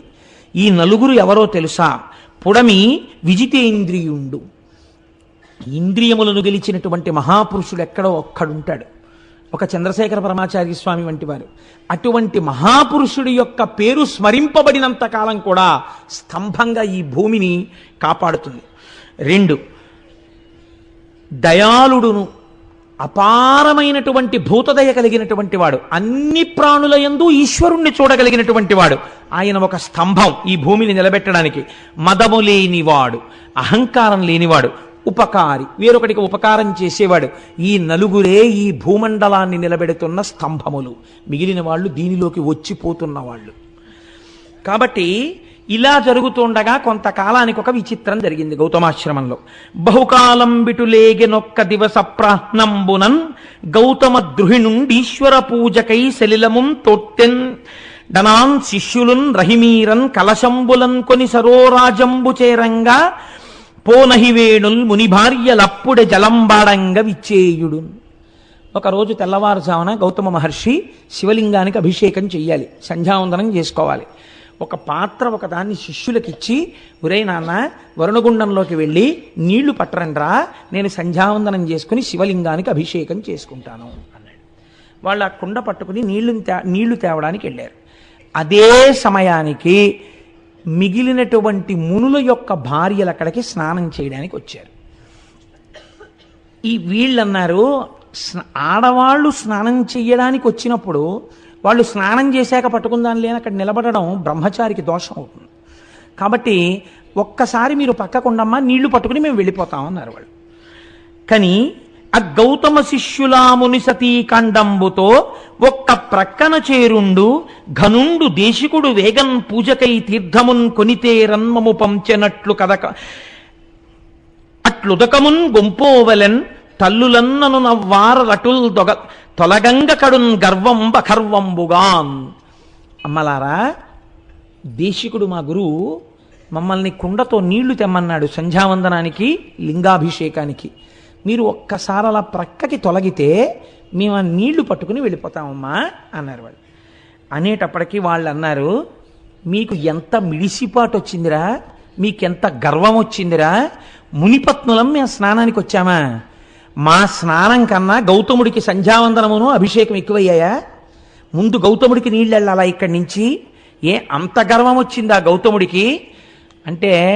చూశారా, ఇంటి యజమాని అన్నం తిన్న తరువాత విదిల్చినటువంటి చేతి ఎంగిలి మెతుకులు తిన్న కాకి బలిసి యజమాని తల మీద తంతే ఎలా ఉంటుందో వీళ్ళ బ్రతుకులు అలా ఉన్నాయి. కాబట్టి ఇప్పుడు ఈ మాట అన్నారు అని వాళ్ళు చరచరా అక్కడి నుంచి బయలుదేరి తమ భర్తల దగ్గరికి వెళ్ళేటటువంటి ప్రయత్నం చేస్తున్నారు.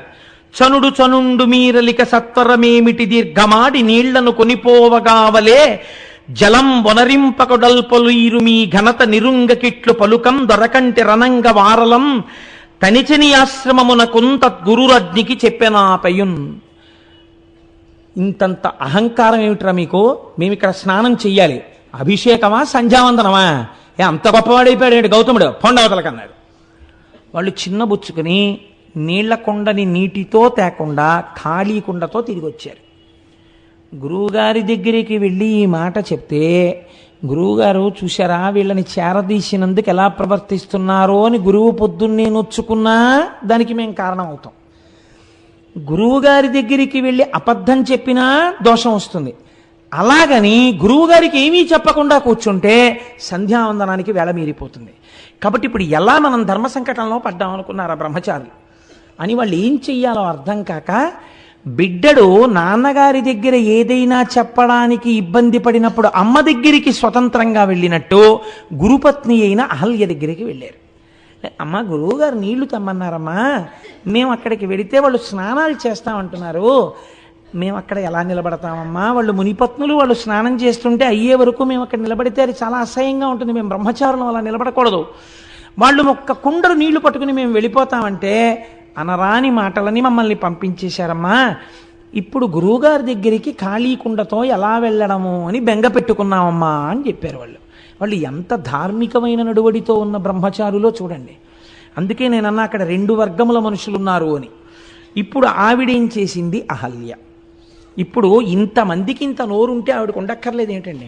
ఆవిడ కూడా వెళ్ళి, మీ ఆయన తీసుకొచ్చాడా ఈ గుండం, మీ ఆయన తీసుకొచ్చాడా ఈ నీళ్లు, కష్టపడింది ఆయన, తెల్లారు లేస్తే ఆయన మోచేతి నీళ్లు తాగుతున్నారు మీరు మీ భర్తలను, ఆయన అభిషేకానికి నీళ్లు పట్టుకెళ్ళొద్దంటానికి మీనెవరు అని వీధి కొళాయి దగ్గర జట్టీలాడుకున్నట్టు దెబ్బలాడుకోవచ్చు. అలా దెబ్బలాడితే ఆవిడ మహాపతివ్రత అహల్య ఎందుకు అవుతుందండి? కావలసింది ఇప్పుడు ఏమిటి? వాదులాడ్డం కాదు, అవతల వాళ్ళ తప్పించడం అంతకన్నా కాదు. వాళ్ళు మునిపత్నులు, లక్ష్మీ స్వరూపాలు. ముందు భార్యగా తన ధర్మమేమి వేళ మీరిపోకుండా భర్త సంధ్యావందనం చేసుకోవడానికి నీళ్ళు ఇచ్చేయాలి, అది భార్యాధర్మం. కాబట్టి ఇప్పుడు ఆవిడ ఏం చేసింది? కడవన కొండు గైకొని తగన్ సరసీస్థలి చేరి నీరమున్ వడిగుని తెచ్చి ఇచ్చి తన భర్తకు దల్మిని దేవ పూజనా తడుపొనరించే అమ్మునుల దారలహల్య మదంబుతోడ ఈ ఎడమము బల్కరించకయే ఏగెను చుల్కన చేసి తానటుల్. అహల్య వేళ మీరిపోయిందనుకోండి, ప్రాయశ్చిత్తార్ఘ్యపూర్వక సంధ్యావందనం గరిష్యే నీళ్లు ముట్టుకుని 4 మాటలు అర్ఘ్యం ఇవ్వాల్సి ఉంటుంది గౌతముడు. ఆ పని ఆయనతో చేయించడమే ఎంత తప్పు. అందుకని ఆవిడ ఎవ్వరితో మాట్లాడకుండా ముందు భర్తకి నీళ్ళు ఇచ్చేయాలి. గబగబా వెళ్ళి వాళ్ళెవ్వరినీ పలకరించకుండా, ఇప్పుడు పలకరిస్తే వాదు జరుగుతుంది, వాదు జరిగితే భర్తకు ధర్మలోపం వస్తుంది. నేను ముందు గబగబా కడవతో నీళ్లు ముంచుకుని ఆవిడ వెళ్ళిపోయింది. ఆవిడ ఏమీ అనలేదు ఎవ్వరిని, ప్రసన్నమూర్తియే వెళ్ళిపోయింది. వెంటనే వాళ్ళన్నారు, చూశావా చుల్కన చేసి మమ్ములన్ అంటే మాతో మాట్లాడదనమాట. ఇది ఎంత దారుణంగా ఉంటుందో చూడండి లోకం ప్రవృత్తి. అడగచ్చు కదా, ఆ పిల్లలకి నీళ్ళు ఇవ్వలేదు కదా అని మమ్మల్ని అడగచ్చు కదా అంటే మేము మాట్లాడడానికి కూడా తాగం. వాళ్ళేమో ఉండండి మా గురువు గారికి పట్టుకెళ్తా ఉన్నారు. ఏమిటమ్మా ఏదో నీళ్ల కోసం ఇక్కడికి వచ్చాం కాబట్టి వీళ్ళు ఇలా మాట్లాడుతున్నారు అంతే లోకం అని దెప్పి పొడవడానికి ఇద్దరినీ తీసుకున్నారు అనుకూలంగా. ఈవిడ చూడండి, ఆయనేమో అందులో కూర్చుని ముందు నాకు నీళ్లు పట్టరారా అని ఆయన పంపించాడు. ఈవిడేమో వాళ్ళని వద్దన్నాం కాబట్టి ఈవిడ కొండట్టుకు వచ్చేసి ఈవిడ ముంచేసుకుని ఈవిడ వెళ్ళిపోతుంది.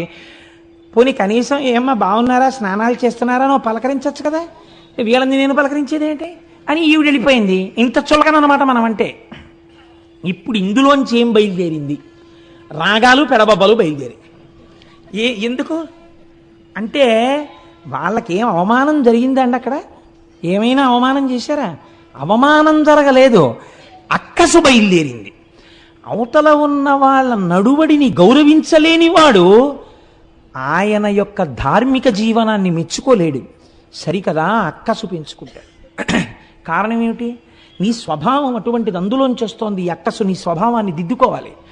కాబట్టి ఇప్పుడు వాళ్ళు ఏం చేశారు?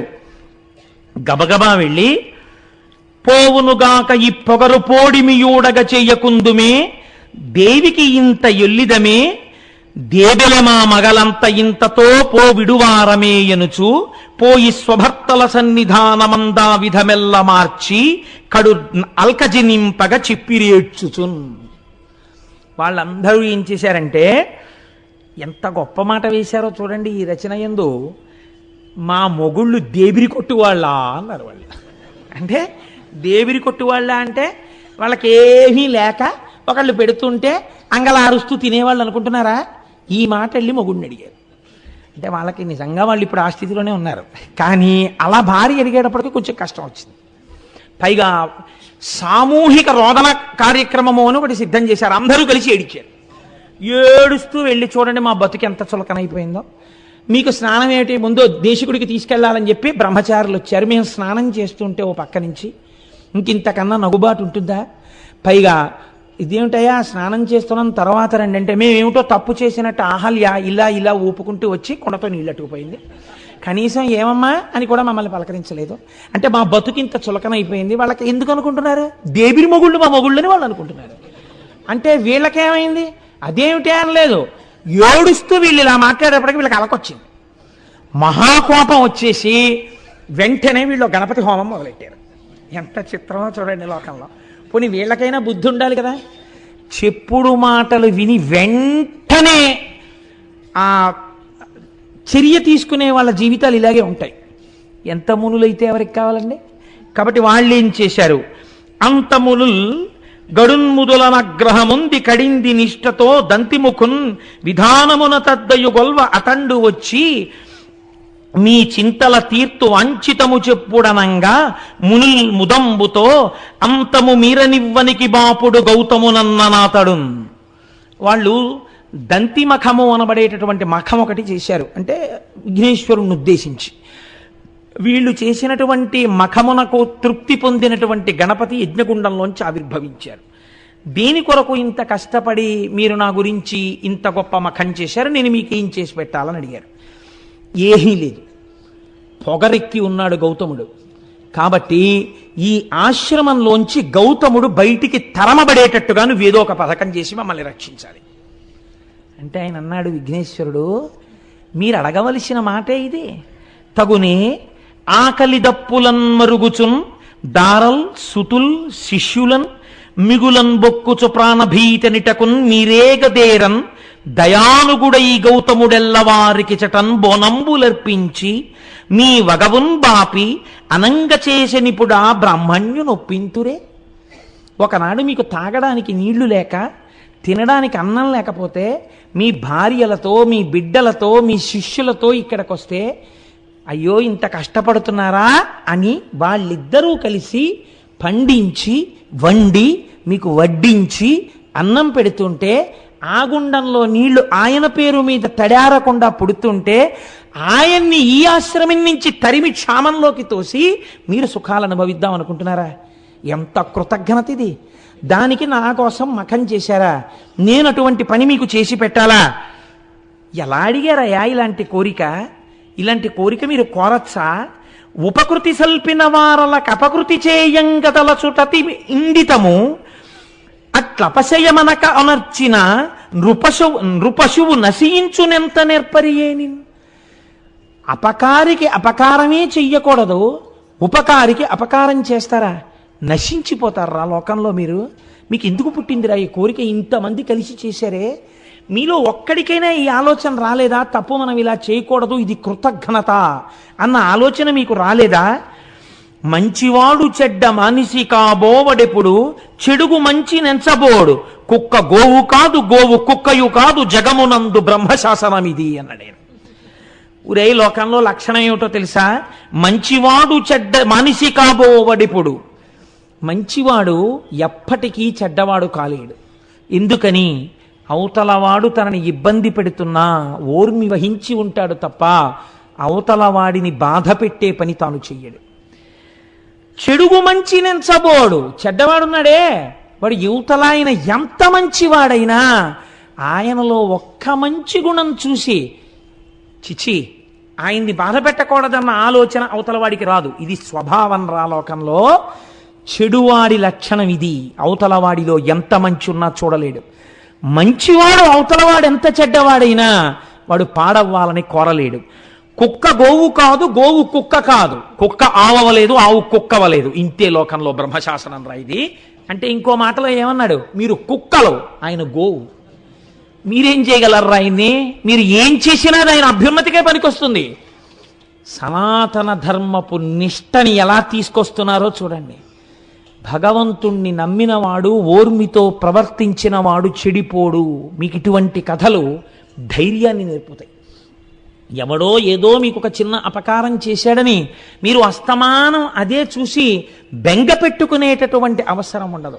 పెద్దలు పెద్దలలాగే మాట్లాడతారండి. నేను ఎప్పుడైనా పురాణం చెప్పేటప్పుడు నా మనస్సుని పాడు చేసే సంఘటన ఏదైనా ఒకటి జరిగిందనుకోండి, నేను వెంటనే మా దొరగారి దగ్గరికి వెళ్ళి చెప్తుంటాను, దొరగారు నా మనస్సుని కొంచెం పాడు చేసిందండి, ఇటువంటి సంఘటన ఒకటి జరిగింది అంటే మా దొరగారు అంటారు, కోటేశ్వరరావు గారు మీ మనస్సు ఇటువంటి సంఘటనలకు ఆశ్రయం ఇచ్చి పరమ పవిత్రమైన శివమహాపురాణం చెప్పుకోవడాన్ని పాడు చేసుకుని ఇది పట్టుకుంటుందా? అలా పట్టుకుంటే మీరు పాడైపోరా?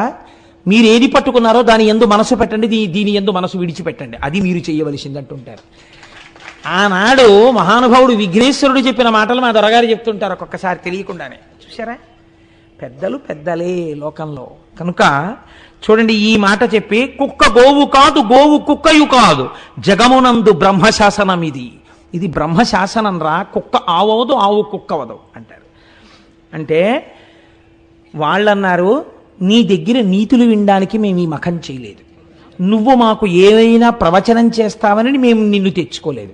మాకు ఉన్న ఒకే ఒక కోరిక, గౌతముడు ఈ ఆశ్రమము నుంచి తరమబడాలి. అటువంటి కారణాన్ని నువ్వు సృష్టించాలి. నువ్వు అటువంటిది సృష్టిస్తే మేము చేసినటువంటి మఖమునకు నీవు ఫలితం ఇచ్చినట్టు, కాని నాడు నీవు కృతజ్ఞుడవైపోయినట్టు.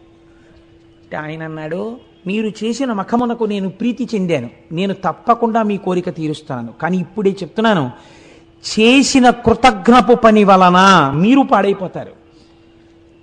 తన ఉపాసన యందు భంగం లేకుండా నడిచి వెళ్ళిపోయిన గౌతముడు సర్వోత్కృష్టమైన కీర్తిని పొందుతాడు. ఇది మీ మనస్సులో పెట్టుకోండి, నాకు అభ్యంతరం లేదు, మీ కోరిక తీరుస్తానన్నాడు. మిక్కిలి బక్కయా ఒకడు మేకొని వ్రీహివనంబు మేయుచున్ తొక్కుచునుండ గౌతముడు తొల్గగ చేయగా బూరిపోచపై నొక్కటి వేసే దానముద ఉర్వి సమాంతమగకు ఉర్వి సమాంతము కూలీల్గే హా ఎక్కడి దోషమందతి మహేశ్వర యంచు మునీంద్రుడేడ్చుచున్. ఒక వృద్ధ గో ఒకటి, ఆయన కష్టపడి వేసినటువంటి ఆ పళ్ళు ఆకుకూరలు ఉన్న చోటికొచ్చి తినేస్తోంది. గణపతి ఆ వృద్ధ ఆవు రూపంలో వచ్చారు. గౌతముణ్ణి ఆశ్రమం నుంచి తరిమి వేయబడేటట్టుగా చెయ్యాలి. ఇప్పుడు మునుల కోరిక తీర్చాలి. ఈశ్వరుడు కూడా ఏ రకంగా కోరినా లొంగుతాడు. అందుకే మనకి గురువుల్లో నిషిద్ధ గురువు అని ఒకడు ఉంటాడు. వామాచారం నేర్పేటటువంటి వాళ్ళు, తప్పు విధానంలో ఈశ్వరార్చన చేసేటటువంటి వాళ్ళు కూడా గురువులే. కానీ నిషిద్ధ గురువు, ఆ గురువును ఆశ్రయించవద్దని చెప్పింది శాస్త్రం. సూచక గురువు, వాచక గురువు, బోధక గురువు, పరమ గురువు, నిషిద్ధ గురువు అని 5 గురువులు.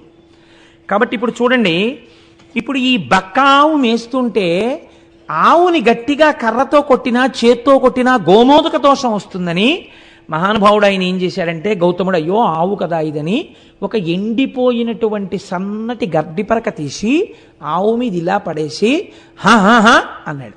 అంతే. ఈ గడ్డిపరక పడగానే భూమికి సమాంతరంగా పడిపోయి గుడ్లు తేలేసేసి చచ్చిపోయింది ఆవు. ఇప్పుడు గౌతముడు ఆశ్రమంలోకి వెళ్ళిపోవచ్చు. ఆయన గుండెలు బాదుకుని ఈడ్చాడు. నేనే విసిరాను గడ్డిపోచ, నేను విసిరిన గడ్డిపోచకే చచ్చిపోయింది ఆవు, నాకు గోహత్యా దోషం వచ్చింది అని ఏడుస్తున్నాడు ఆయన. ఇన్ని తెలుసున్న వాడికి ప్రాయశ్చిత్తం తెలియదండి. ఆయన ప్రాయశ్చిత్తం కోసం వెంపర్లాడట్లా, ఒక ఆవును చంపేశాను రా చూస్తూ అని ఏడ్చాడు. ఆవుల్నే పట్టుకెళ్ళి వజ్రశాలలో తెగతారుస్తున్నా చూస్తూ దేశం ఊరుకుంటే వానలు పడమంటే ఎక్కడ పడతాయండి? ఎక్కడో కొంతమంది మహానుభావులు కలిసి జంతు హింసా నివారణ సంఘం అని పెట్టి కత్తి వేటుకి నరకబడుతున్న ఆవుల్ని తెచ్చి గడ్డి వేసి రక్షిస్తున్నారు అక్కడ. కనుక చూడండి, ఇప్పుడు ఆ ఆవు చచ్చిపోతే ఈయన ఏడుస్తుంటే కనిమునులు తదంగనలు గౌతము చేరి విధం బెరింగి గోఘ్న నిబిడ పాపి ఎంతటి అకార్యమునర్చితి ఓరి నీ మొగంబునగన దోషము ముప్పుతిల బొమ్మటకేని వనంబు బాసి నీ అనుచర పుత్ర మిత్రదగి తాదుల తోట్కుని వెగదవులన్ అన్నారు. ఆయన భార్య వచ్చి ఏడుస్తోంది అహల్య, శిష్యులు వచ్చి ఏడుస్తున్నారు. వెంటనే ఈ మునులు విన్నారు, మునిపత్నులు విన్నారు. ఒరే మన కార్యం సిద్ధించిందిరా అనుకున్నారు. సంతోషంగా అందరూ వచ్చారు. ఏమైంది అని అడిగారు. నేను గడ్డిపరక విషయానమ్మా, ఆవు చచ్చిపోయింది అన్నాడు ఆయన. ఛీ దుర్మార్గుడా, ఆవును చంపిన నీ మొహం చూస్తే మహాపాతకాలు వస్తాయిరా. నీ మొహం చూడకూడదు మేము ఇప్పుడు, నువ్వు ఇక్కడే కూర్చుంటామే, ఇంకా నీ మొహం మాకు చూపిద్దామన్నా లే పోతలబో. నువ్వు నీ భార్యని, నీ బిడ్డల్ని, నీ శిష్యుల్ని తీసుకుని ఈ ఆశ్రమం వదిలి దూరంగా ఎక్కడికన్నా పో. ఆయన పెట్టిన కూడు తిని బలిసి ఎంతటి మాటలు అన్నారో చూడండి. అక్కడతో ఊరుకున్నారు అనుకుంటున్నారా? నీ విచట నుండమేమిందు నిలువరాదు. నువ్వుంటే లేవా, అయితే మేము వెళ్ళిపోతాం. నువ్వుంటే మేము ఉండకూడదు, నువ్వు గోహత్య చేసిన వాడివి. దేవ ఋషి పితృ కార్యములు తీర్పరాదు. నీలాంటి గోహత్య చేసిన వాడు ఉన్న చోట దేవతలు ఆహారం తీసుకోరు, హవిస్సులు. పితృదేవతలు పుచ్చుకోరు. అగ్నికార్యం పనికిరాదు, మాకు పాపం వస్తుంది. కాబట్టి హవ్య కవ్యంబులను గొనరగ్నిపితలు, హవ్య కవ్యములను పుచ్చుకోరు అగ్ని పితృదేవతలను. కాబట్టి సాగు సకుటుంబమెటకేని చక్కనిప్పుడు, వెంటనే నీ కుటుంబాన్ని తీసుకుని ఇక్కడి నుంచి పో ఎక్కడికైనా అన్నారు. అనేటప్పటికీ పాపం ఆయన చూసి దైవ పితృ మఖముల ఏవే విధమున సల్ప కూడా తెరుగుమిది మొదల్ నీ వనరించిన దురితం బే వడవున సడబడద ఎక్కుడు భరమవు. ఓ గౌతమ, వెళ్ళిపోదాం అనుకుంటున్నావేమో, వెళ్ళిపోవడం కాదు, ఇవాళ నుంచి నువ్వు అగ్నికార్యం చేయకూడదు, నువ్వు దేవతలను ఆరాధించకూడదు, నువ్వు పితృదేవతలకు ఏ విధమైనటువంటి పూజలు చెయ్యకూడదు. ఎందుకో తెలుసా? గోహత్య చేసిన నీలాంటి దుర్మార్గుడు పూజ చేస్తే భగవంతుడు నొచ్చుకుంటాడు రా. భగవంతుడు నొచ్చుకుంటే భూమికి భారం ఎక్కువైపోతుంది నువ్వు చేసే పాపపు పనుల వల్ల. ఒక పాపం మీద ఇంకో పాపం చేద్దాం అనుకుంటున్నావేమో, వెళ్ళి మళ్ళీ అగ్నికార్యాలు చేద్దాం, పూజలు చేద్దాం అనుకుంటున్నావేమో, అదేం కుదరదు. నువ్వు దూరంగా ఎక్కడికైనా పో అంతే. ఇప్పుడు ఆయన ప్రాణం ఏమిటండి? ఈశ్వరార్చన. ఆయన భగవంతుణ్ణి అర్చించకుండా ఉండలేడు, ఆయన భగవంతుణ్ణి అభిషేకించకుండా ఉండలేడు, ఆయన అగ్నికార్యం చేయకుండా ఉండలేడు, ఆయన సంధ్యావందనం చేసుకోకుండా ఉండలేడు. అటువంటి వాడిని నువ్వేమీ చెయ్యొద్దన్నారంటే చంపేశారు ఆయన ఇంకో రకంగా. ఇంత బాధ పెట్టే మాటలు మాట్లాడితే ఆయన అన్నట్ట లేచి నిలబడి, చేసితి దోషము నిష్కృతి చేసితినే గాని శాంతి చందదుపుడమిన్ వాసిగ ప్రాయశ్చిత్తము చేసుకొని యఘంబుబాయు సిద్ధమిది ముని. అయ్యయ్యో, తప్పకుండా వెళ్ళిపోతానయ్యా, నేను ఇక్కడ ఉండను, నేను వెళ్ళిపోతున్నానని గబగబా వెళ్ళిపోయాడు మహానుభావుడు. 1 నెల్లాళ్ల పాటు అలా తిరిగాడు తిరిగాడు తిరిగాడు. ఎంత దుఃఖం అనుభవించాడో అంతటి గౌతముడు. అయితే మీరు ఒక్కటి ఇక్కడ చాలా జాగ్రత్తగా ఆలోచించాలి. ఇంతటి మహర్షే, ఇంత తపశ్శక్తి ఉన్నవాడే, ఒరే నేను గడ్డి పరక విసిరితే ఆవెందుకు చచ్చిపోయిందిరా, ఇందులో ఏదైనా కుట్రుందా అని ఆయన ఆలోచించలేదు. ఎందుకు ఆలోచించలేదు? అసలు ఒకడి గురించి తప్పుగా ఆలోచించడం ఆయనకి చేత కాదు. గోవు కుక్క కాదు, కుక్క గోవు కాదు. ఎంత గొప్ప స్థితి అండి ఆ గౌతముడిది నిజంగా. ఎటువంటి మహర్షి అండి. అందుకని ఆయన అంతర్ముఖుడై చూడలేదు. ఆయనే చూస్తే వీళ్ళ బతుకులు బయటడిపోతాయి. పైగా వెళ్ళి, నేను చాలా తప్పు చేశానయ్యా, 1 నెల్లాళ్ళు అయిపోయిన తర్వాత చాలా వాడిపోయిన వదనంతో దుమ్ము కొట్టుకుని పోయిన వాడై దూరంగా నిలబడి తన శిష్యుల్లో ఒకడి చేత ఒక్కసారి నా కోసం ఆ మునుల్ని రమ్మనండి అని కబురు చేశాట.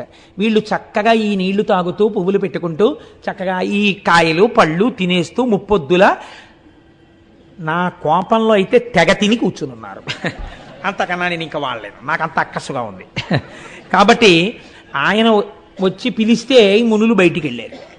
ఆయన అన్నాడు, చాలా దోషం చేశానండి, నిజమే, ఆవును చంపేశాను, కానీ ఇలా ఎన్నాళ్ళు కూర్చోను పూజలు చేయకుండా, ఎన్నాళ్ళు కూర్చోను అగ్నికార్యం చేయకుండా, నా మనస్సు ఊరడిల్లట్లేదు. ఏదైనా ప్రాయశ్చిత్తం ఉంటే చెప్పండి, నేను ఆ ప్రాయశ్చిత్తం చేసుకుని మళ్ళీ నా జీవితాన్ని ఈశ్వరాన్ముఖం చేసుకుంటానన్నాడు. ఆయనకి కావలసింది భగవంతుడంతే, ఇంకొకటి ఆయనకి తెలియదు. ఆయనకి తెలియని విషయాలు వీళ్ళు చెప్పగలరా అండి? అంటే ఏమో, ఇంత తప్పు చేశాను కదా, ఇంతమంది వాళ్ళు తప్పు చేయకుండా ఉన్నారు, తప్పు చెయ్యని వాళ్ళ దగ్గర తప్పు చేసిన వాడు వినడం వినయం, అంతేకాని నాకు తెలిసని నేను చేసుకోవడం ఏమిటి, మళ్ళీ ఇంకో తప్పు చేస్తానేమో. ఎంత వినయానికి ఆయన లొంగాడో చూడండి. ఆయన ఇంకా ఇంకా మెట్లు దిగి వినయానికి ఎడుతున్నాడు, వీళ్ళు ఇంకా ఇంకా మెట్లెక్కి అహంకారానికి ఎడుతున్నారు.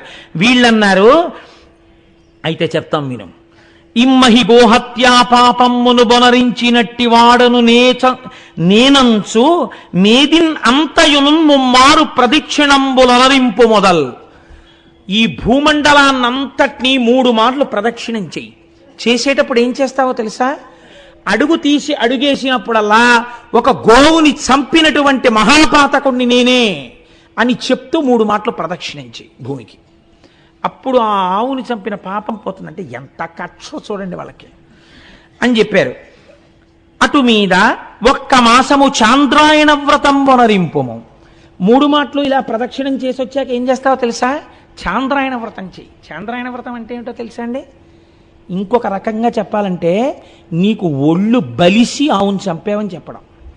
అంటే తినకూడనంత ఆహారం తినేస్తే కొవ్వెక్కిపోతే, మనస్సులో రజోగుణ తమోగుణ ప్రకోపం పెరిగిపోతే, సాత్వికమైన ఆహారం తినకపోతే దాని వల్ల వచ్చిన మదంతో ప్రవర్తించిన వాడు దోషం చేస్తాడు. దానికి చాంద్రాయణ వ్రతం చేయిస్తారు. చాంద్రాయణ వ్రతం అంటే శుక్లపక్షంలో ఒక్కొక్క తిథి పెరుగుతుంటే ఒక్కొక్క కబలం పెంచుకుంటారు, కృష్ణపక్షంలో ఒక్కొక్క తిథి తగ్గిపోతుంటే ఒక్కొక్క కబలం తగ్గించేసుకుంటారు. అమావాస్య నాడు అసలు అన్నం తినరు. అలా అన్నాన్ని పెంచుకుంటూ తగ్గించుకుంటూ చేసుకోవడం వల్ల ఒంటికి పట్టిన కొవ్వు తగ్గిపోతుంది. అంటే వేరొక మాటలో చెప్పాలంటే నీ ఒళ్ళు కొవ్వెక్కి చంపావురా, బాగా తిని ఆయన పెట్టినవాడు తిన్నవాడు కాడు. ఎంత లేసి మాటలు అన్నారో చూడండి ఆయన్ని నిజంగా. కాబట్టి నువ్వు ఇది చెయ్యి.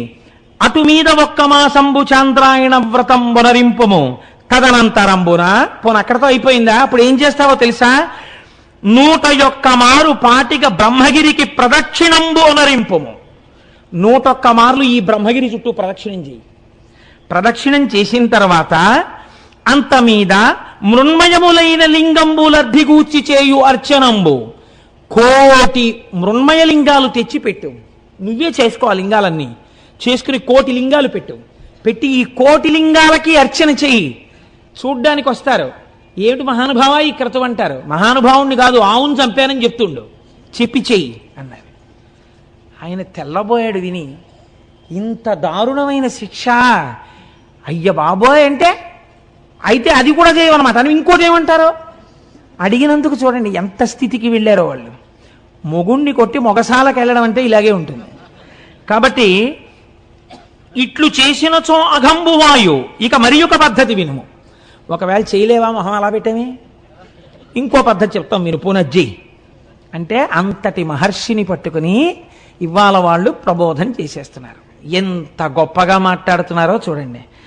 దినదినమీశ్వరున్ కొలిచి దివ్య తపంబొనరించి దేవ గంగను ఇట తెచ్చి తద్విమల కాండమునం అఘమర్షణావగాహనమును అనర్చినం దురితమంతయు డొల్లు శుభాప్తి కోరి ఇంకను శివలింగ కోటులను కల్పన చేసి భజింపు మాపయ్యన్. ఏం చేస్తావు తెలుసా? అలా చేయలేకపోతే వెళ్ళి కూర్చుని శంకరుడి గురించి తపస్సు చేయి. శంకరుడు ప్రత్యక్షమైన తర్వాత గంగ నిమ్మని అడుగు. ఇత పూర్వం వారణాసి దగ్గర ప్రవహిస్తోంది ఒక గంగ, ఇంకొక గంగని ఇటు తీసుకురా. భగీరథ ప్రయత్నం అంటారు. భగీరథుడు ఎంత కష్టపడవలసి వచ్చిందండి. ఈయన కర్మ ఈయనకి. వెళ్ళి ఆ గంగని ఇటు తీసుకురా, ఎక్కడా చంపావో అటువైపు నుంచి ప్రవహింపచేయి. చేసిన తర్వాత ఒక వ్రతం చేయి, అఘమర్షణ వ్రతం అనేటటువంటి వ్రతం. మళ్ళీ కోటి లింగాలు పెట్టు, వాటికి అర్చన చేయి. ఇవన్నీ చేస్తే నీ పాపం పోతుంది అనుకుంటున్నాం, అలా చేయి మొదలు పెట్టన్నారు. అంటే ఇక పోయేది మొదలెట్టాడంటే ఇంకా భగీరథుడిలా ఇక మళ్ళీ వస్తాడా? ఈ ఆశ్రమం మంది, ఈ పళ్ళు మనవి, ఈ కాయలు మనవి, ఈ కూరలు మనవి. ఇంకా మళ్ళీ భగీరథుడు తిరిగి రాకుండా ఉపదేశం చేశాడు. ఆ పిచ్చి ఆయన, ఇదేమిట్రా నేను చదువుకున్నాను కదా, ఇవన్నీ ఎందులో ఉన్నాయిరా, ఏ పురాణంలో ఉన్నాయి, ఏ ఆ ధర్మసింధువులో ఉన్నాయి, ఓసారి ఆ పేజీ నెంబర్లు చెప్పండి అని అడగచ్చు కదా. నా బుద్ధి ఇలా వక్రించేగా అవును చంపాను, పెద్దలు చెప్పిన మాట విందాం అనుకున్నాడు ఆయన. కాబట్టి ఆయన ఏం చేశాడంటే, శరీరంతో తిరిగితే ఏమొచ్చింది? పాపాత్ముండి పాపాత్ముండి పాపాత్ముండి అంటే పాపం పోతుందా? ఈశ్వరుడు యొక్క అనుగ్రహంతో పాపం పోవాలి. అందుకని ఈశ్వరానుగ్రహానికి నోచుకుంటానన్నాడు. అని ఆయన వెళ్ళి అద్భుతమైనటువంటి తపస్సు ప్రారంభం చేశాడు. ఒక పార్థివలింగాన్ని ఒక దాన్ని చేసుకుని ఆ లింగం దగ్గర కూర్చుని పంచాక్షరీ మహామంత్రంతో తదేక నిష్ఠతో శివుణ్ణి ఆరాధన చేశాడు. అలా తపస్సు చెయ్యగా చెయ్యగా శంకరుడు ప్రత్యక్షమయ్యాడు. ప్రత్యక్షమై, నాయన ఎందుకురా ఇంత తపస్సు చేశావన్నాడు. అనగానే కన్నుల నీరు కారుస్తూ గౌతముడు అన్నాడు, ఈశ్వరా మీకు తెలియందేముంటుంది, నేను ఎంత పాపం చేశానండి, ఒక ఆవుని చంపేశాను. నేను చేసిన గోహత్యా పాపాన్ని నా నుంచి తీసి నేను పాపాత్ముడను కానన్న స్థితిని నాకు కల్పించండి అన్నాడు. శంకరుడు అన్నాడు ఒక్క నవ్వు నవ్వి, ధన్యుడా నీవు మౌనికుల తల్లజ పుణ్యుడవీవు పాప్నులవు నన్యులు నిన్ వెలార్చిరిటులక్కట అక్కసుతో అనన్య సామాన్య తదీయ దర్శన సమాగత పుణ్యగతిన్ పవిత్రమై మాన్యతత చెందు నీ జగము మద్వచనం వెంత నమునిమ్మిమై. అయ్యయ్యో పిచ్చాడా, ఇంత తపస్సు చేసి నా పాపం తీయమని అడుగుతున్నావా? నీకు పాపం ఉందనుకుంటున్నావా? అసలు నీకు పాపం లేదురా. నీకు పాపం ఉంది, నువ్వు గోహత్య చేశావని ఎవడు చెప్పాడు? దుర్మార్గులు రా వాళ్ళు. నిన్ను పాడు చేయడానికి ఇలా చెప్పారు, నీ మనస్సు పాడు చేయడానికి. నీకు పాపం లేదు నాయన. జగత్తులో ఎవడైనా గౌతమ మహర్షి అన్న పేరు పలికినా, గౌతమ మహర్షిని చూసినా వాడి పాపాలు పోతాయిరా. అంతటి పుణ్యాత్ముడవు నువ్వు. నిన్ను చూడ్డానికి నేనొచ్చాను నాయన, నాకు పాపం ఉంది తీయమంటావేమిటి? వారలే గోఘ్నపాతకులు, వారే కృతఘ్నులు, గురుఘ్నకాంసనులు, వారలే ధర్మబాహిరులు, వారలే కుచ్చిత గర్హ్య కర్మఠులు, వారలే ఘాతకగ్రణులు, వారలే నృశంసులు, వారే జాల్ములెవ్వారులు నిన్ను పుణ్యునిటు వంచన చేసి కలంచిరోమదిన్. బహుశः నాకు తెలిసి పరమశివుడు ఇన్ని తిట్లు తిట్టడం నేను ఎక్కడ వినలేదు. ఎక్కడ ఏ పురాణంలో ఏ సందర్భంలో తిట్టలా. శివుడికింత ఆక్రోశం వచ్చి తిట్టాడంటే వాళ్ళు ఎంత పాపపు పని చేశారో మీరు ఆలోచించండి. నిన్ను ఇలా కష్టపెట్టి నువ్వు పాపాత్ముడివి, గోహత్య చేశావని నిన్ను బాధలు పెట్టిన వారు ఎటువంటి వారో తెలుసా? వారెల గోఘ్నపాతకులు, ఆవుని చంపిన వాళ్ళు విఘ్నేశ్వరుణ్ణి అడిగిన వాళ్ళు. అలాంటి పని చేయమని వారే కృతజ్ఞ గురుఘ్న పాంసనులు, వాళ్ళు కృతజ్ఞులు, చేసిన ఉపకారం మర్చిపోయారు. వాళ్ళు గురుద్రోహులు, నువ్వు గురువువి, నీకు ద్రోహం చేశారు వాళ్ళు. వారలే ధర్మబాహిరులు, ధర్మం విడిచిపెట్టిన వాళ్ళు. వారలే కుచ్చిత గర్హ్య కర్మఠుల్, కుచ్చిత బుద్ధులున్న వాళ్ళు. వారలే ఘాతకాగ్రణులు, మహాఘాతకం చేసేటటువంటి వాళ్ళు.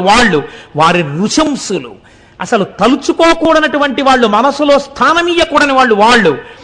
వారె జల్ములెవ్వారులు నిన్ను పుణ్యనిట వంచిన చేసి కలంచిరోమదిన్. ఈశ్వరుడింత కోపం పెంచుకోవడానికి కారణం ఏమిటో తెలుసా అండి? ఇంత భక్తుడవైన నీ మనస్సు ఎందుకు పాడి చేశారా వాళ్ళు? దీనికి నాకింత కోపం వచ్చింది. భక్తుడైన వాడి మనస్సు పాడి చేస్తే వచ్చేటటువంటి శిక్ష అది. కాబట్టి ఇప్పుడు ఏమైంది అంటే ఆయన అన్నాడు, నీ దివ్య దృష్టిని చూడివని పరమేశ్వరుడు అవలోకింపచేసిన మునీశ్వరుడు అవలోకించి విస్మితుండై పరమేశ్వరుని చూసి, ఏమిటయ్యా గౌతమా, నీ చెప్పాలా ఎవరు చేశారో ఈ ద్రోహం?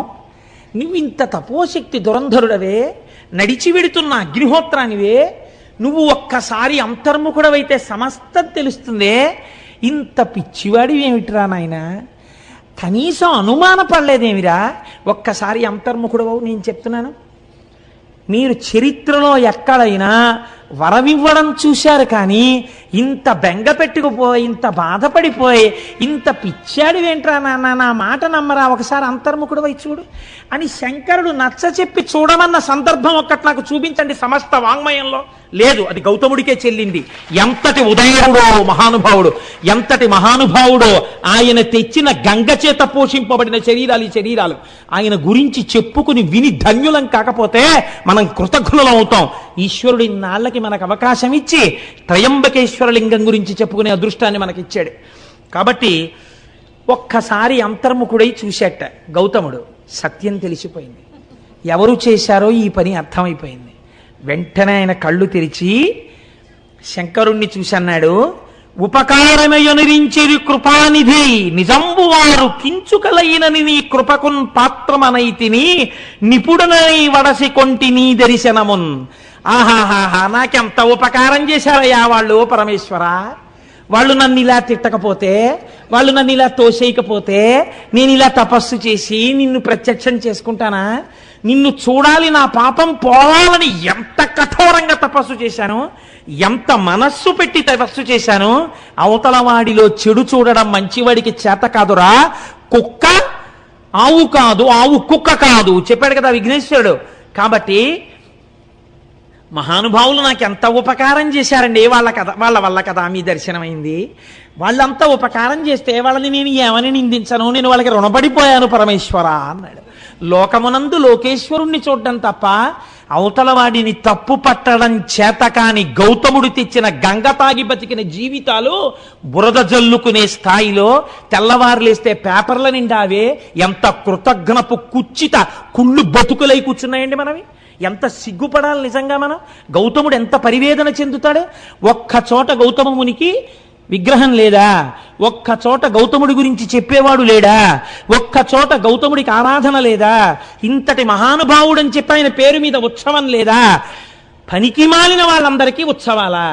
ఎంత కృతజ్ఞతతో ఉంది లోకం ఇవ్వాల. ఆయన ఇచ్చిన నీళ్లు తాగా మునుల్లెందుకు అనాలి? మనము వాళ్ళు ఒకటి కాదా? కాబట్టి ఇప్పుడు ఈ మాట చెప్పి ఆయన అన్నాడు, అయినా కూడా అని ఆనందించి చొక్కియున్నంత వరంబిచ్చదా కోరుకొనమనుడు. ఏమిటో ఇంత మంచితనం ఏమిటో. సరే, అయిందేదో అయిపోయింది. పాపం తీసేయి అన్నావు, తీయడానికి నీకు పాపం లేదు. వచ్చిన వాడిని ఉట్టినే వెళ్ళిపోతానా? ఏదైనా వరం కోరుకో, వరం ఇస్తానన్నాడు. చిత్రం ఏమిటో తెలుసా అండి? ఆయనకి ఏది గుర్తొచ్చిందో తెలుసా? వరుణుడు జలం ఇవ్వనన్నాడు, మునులు నువ్వు గంగని తీసుకురా అన్నారు. పోనీలే, వాళ్ళు చెప్పిన మాట ఇంకా వింటున్నాడు. ఎంత పెద్దరికం ఇచ్చాడో చూడండి.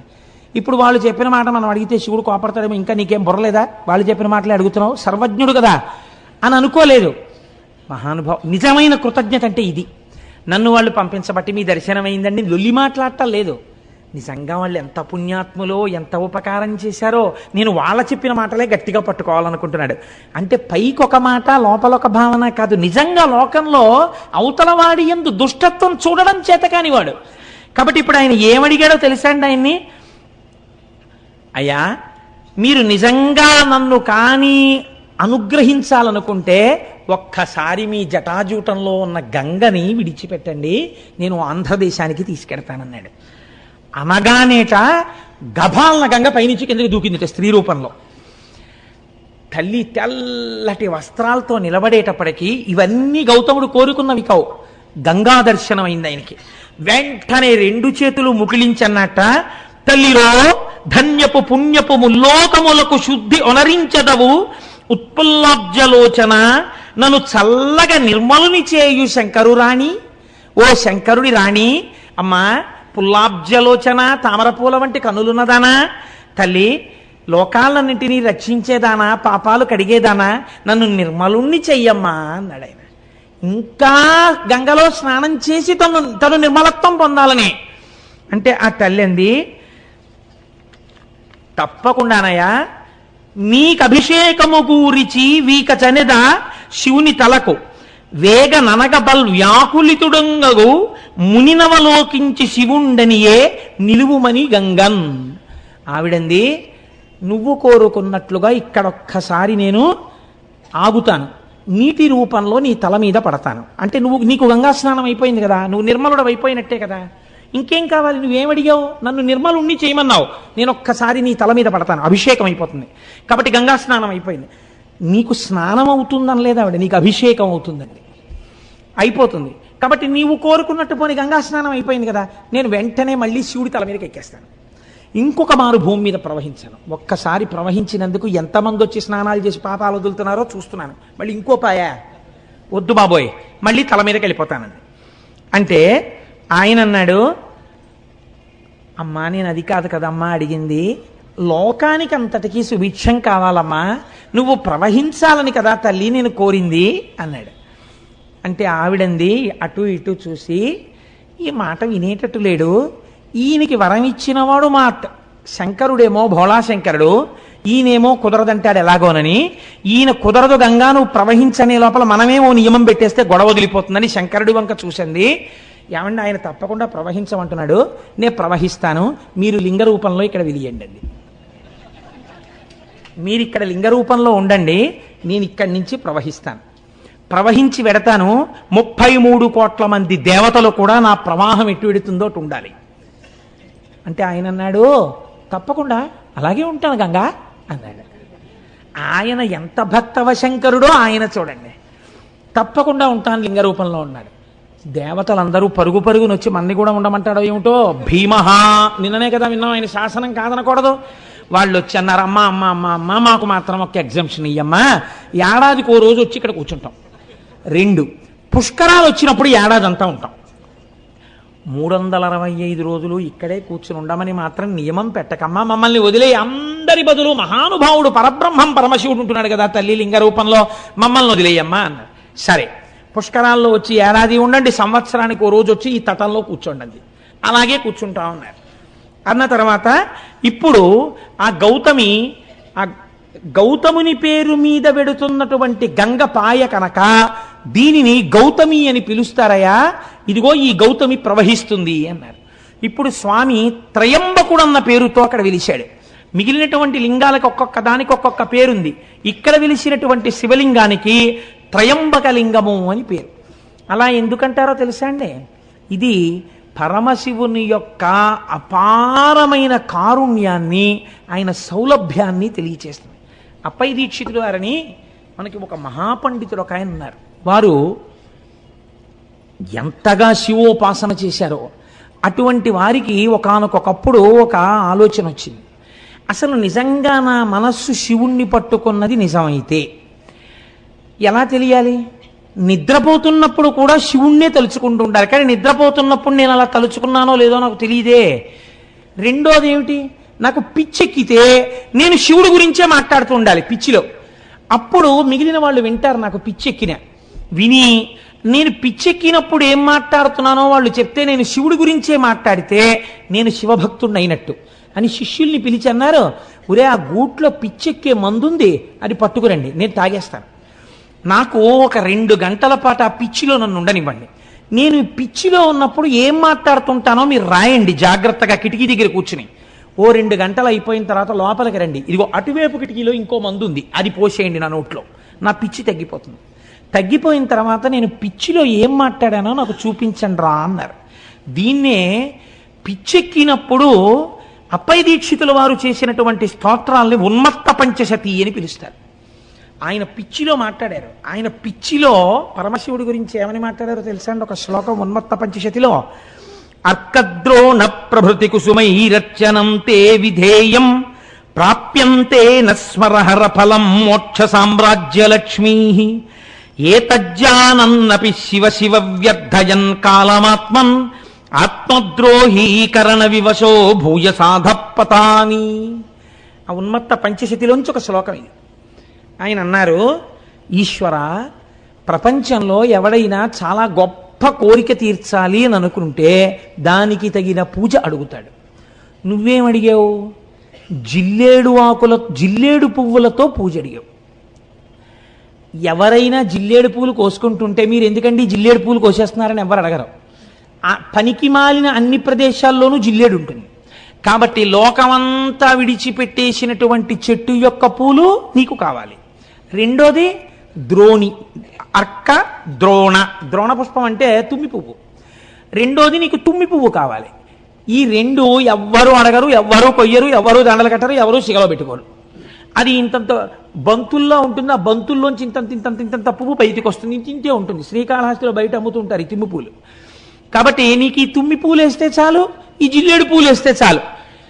ప్రపంచంలో ఎవ్వరూ కోరుకోనివి, ఒకవేళ ఎవరైనా వచ్చి కోసుకుంటున్నా అదేంటబ్బాయి అలా కోసేస్తున్నావు అని అననివి, ఇంత చౌకుబారుగా దొరికేవి ఈ రెండింటినీ నువ్వు పుచ్చుకుని ప్రాప్యంతే నస్మరహర ఫలం మోక్ష సామ్రాజ్యలక్ష్మీ. ఏమిస్తావు? ఓ రూపాయో పావలో ఇవ్వడం కాదు, ఒక్క తుమ్మి పువ్వు వేస్తే, ఒక్క జిల్లేడు పువ్వు వేస్తే మోక్షం ఇచ్చేస్తావు. మోక్ష సామ్రాజ్యలక్ష్మీ ఏతజ్జానన్నపి శివ శివ వ్యర్థయన్ కాలమాత్మన్. ఇంత అనుగ్రహప్రదాతవై నువ్వుంటే ఒక్క జిల్లేడు పువ్వు, ఒక్క తుమ్మి పువ్వు తెచ్చి నీ పాదాల మీదేసి శివా శివా అని నేను అనను. నేనేం చేస్తుంటాను? మిగిలిన పనికిమాలిన పనులన్నీ చేస్తుంటాను. ఈ 2 పనులు చేసినట్టుగా నాకు కనపడదు. శివ శివానను, ఈ 2 పువ్వులతో నీకు పూజ చెయ్యను. ఆత్మద్రోహీకరణ వివశో భూయసాధపతాని. నా అంత ఆత్మద్రోహి ఇంకెక్కడుంటాడు? ఇంత సులభుడవు నువ్వు, ఆ పని కూడా చెయ్యలేని ఆత్మద్రోహిని నాకు నేను ద్రోహం చేసుకుంటున్నాను పూజ చెయ్యకుండా అని మహానుభావుడు అప్పయ్య దీక్షితుల వారు ఉన్మత్త పంచశతిలో మాట్లాడతారు. పిచ్చి తగ్గిపోయిన తర్వాత శిష్యుల శ్లోకాలు చదివితే పర్వాలేదైతే నా మనస్సు శివుణ్ణి పట్టుకుందన్నారు ఆయన. అలా ఎంతటి సులభుడో చూడండి. త్రయంబకేశ్వరుడిగా వెలిశాడు.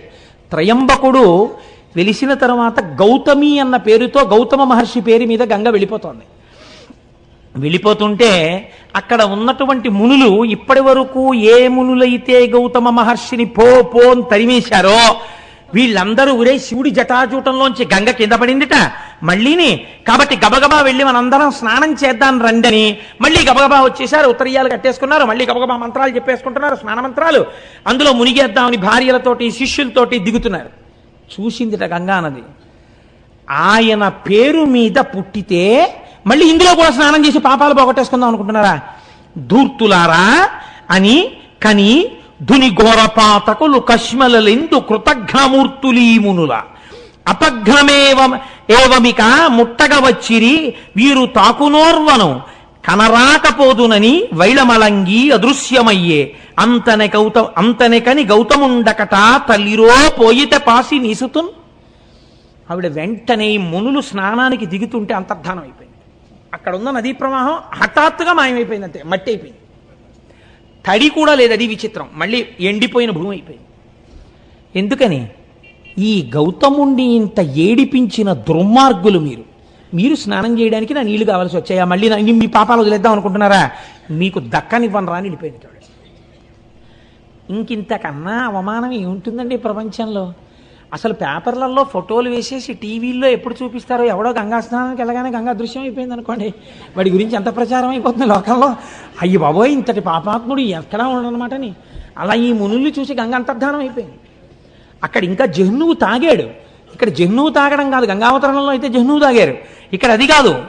వెళ్ళిపోయిందంటే మళ్ళీ ఆకాశంలోకి. ఇంత శివశాసనం ఉంది, పక్కన త్రయంబకలింగం ఉంది, ఆవిడ అయినా లెక్క పెట్టడానికి వెళ్ళిపోయింది. అంటే ఎంత బాధ వచ్చిందో ఆవిడికి నిజంగా. ఇప్పుడు వాళ్ళు ఏడవలేదు, అయ్యో అమ్మా ఎంత తప్పు చేశామో నిజంగా తల్లి, నువ్వే మాకు స్నానం చెయ్యనన్నావు. లోకంలో ఒక సామెత ఉంది, రక్షిస్తే తల్లి రక్షించాలి, లేకపోతే గంగ రక్షించాలంటారు. సీతమ్మ తల్లి అంటుంది ఉత్తరాఖండలో. కానీ భరిస్తే తల్లి భరించాలి, లేకపోతే గంగ భరించాలంటారు. ఎంత తప్పు చేసిన కూతురునైనా తల్లి కాపాడుకుంటుంది, లేకపోతే ఇంకా గంగ కాపాడుకోవాలి. కాబట్టి అటువంటి గంగ మమ్మల్ని కాపాడలేదని వీళ్ళు ఏడవలేదు, వీళ్ళు ఇంకా అలా బిర్రబిగిసి నించున్నారు. ఏడిచిన వాడు ఎవరో తెలుసా అండి? గౌతముడు ఏడ్చాడు. తల్లిరో వెళ్ళిపోయావా అమ్మా, వీళ్ళందరూ స్నానం చేద్దాం అనుకుంటున్నారమ్మా, ఎంత చిన్నబుచ్చుకున్నారో చూడమ్మా, అమ్మా రామ్మా అని ఏడ్చాడు. ఈయన ఏడుపు చూడలేక మళ్ళీ వచ్చింది ఆవిడ. అప్పుడు వీళ్ళు చక్కా లోపల దిగి స్నానాలు చేశారు. చేస్తే ఇంతవరకు చూశారట. కొన్ని చోట్ల గౌతముడు శపించాడని ఉంటుంది. గౌతముడు అలా శపిస్తే చక్కటి అరిటాకేసి నీళ్లు జల్లి విభూతితో ఓంకారం రాసి అన్నం పెట్టి నెయ్యేసి పప్పేసి కూరేసి పచ్చడేసి పులిసేసి పిండి వంటలేసి పెరుగేసి విస్తరి మీద ఉమ్మేసిలిపోయినట్టు ఉంటుంది. ఇంతగా లోకాన్ని ఆరాధించగలిగినటువంటి గౌతముడు ఇప్పుడు ఈ మునుల్ని ఎందుకు శపిస్తాడండి? శపిస్తే ఈ కథకు అర్థం ఉందా? అసలు ఈ ఆఖ్యానానికి అర్థం ఉందా? అది అలా ఎలా వచ్చేసిందో లోకంలో నానుడి నాకు అర్థం కాదు. అప్పుడు ఒక్క మాట మాత్రం చెప్తారు, మునులరించినట్టి యఘమున్ సకలమ్ము నిరింగి మట్టుమీరినవడి గౌతమార్యుడును మరిన్మరి వారణ సేయుచుండినన్ గనలచు అమ్మునిప్రువుల కన్గొని ఇట్లది శాపమిచ్చిరీరును భవదీయ వంశులు విరోధులు కాగలరీశ్వర భక్తికిన్. గౌతముడు శపించలేదు. తమ గురువుగారు ఇంత చేసినా సరే, గంగా స్నానాన్ని మళ్ళీ ఏర్పాటు చేసినా సరే, స్నానం చేసి వచ్చి క్షమార్పణ చెప్పి ఆయన కాళ్ళు పట్టని మునులను చూసి గౌతమ శిష్యులు శపించారు. ఏమని శపించారు? మీకు శివభక్తి లేకుండుగాక అని శపించారు. మీకు నేను నిన్నటి రోజున ఒక మాట చెప్పా, ప్రపంచంలో ఐశ్వర్యమును పాడు చెయ్యడానికి గొప్ప శాపం ఏమిటో తెలుసా అండి? నీ ఇంట జిల్లేడు మొక్క పుట్ట. జిల్లేడు మొక్కలు ఇంట్లో పుట్టాయంటే ఆ ఇల్లు ఇంకా నివాసయోగ్యం కాకుండా పాడుపడిపోవడానికి సిద్ధపడిపోతుందని. నీ ఇంట జిల్లేడు మొక్క పుట్ట అంటే భయంకరమైన శాపం భౌతికమైన ఐశ్వర్యానికి.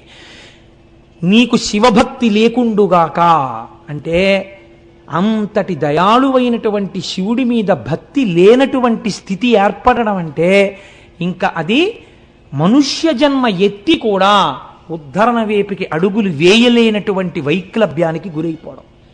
కాబట్టి ఆత్మోన్నతిని పాడు చెయ్యాలంటే నీకు శివభక్తి కలగకుండుగాక అని శపిస్తారు. భౌతికమైన ఐశ్వర్యాన్ని పాడు చేయాలనుకుంటే నీ ఇంట జిల్లేడు మొక్క పుట్ట అని శపిస్తారు. కాబట్టి ఇప్పుడు గౌతమ శిష్యులు ఏమని శపించారంటే మీకు శివభక్తి కలగకుండుగాక అని శపించారు. వాళ్ళ నాటి నుంచి జడులై తమ జీవితాల్ని పాడు చేసుకుని తిరిగారు.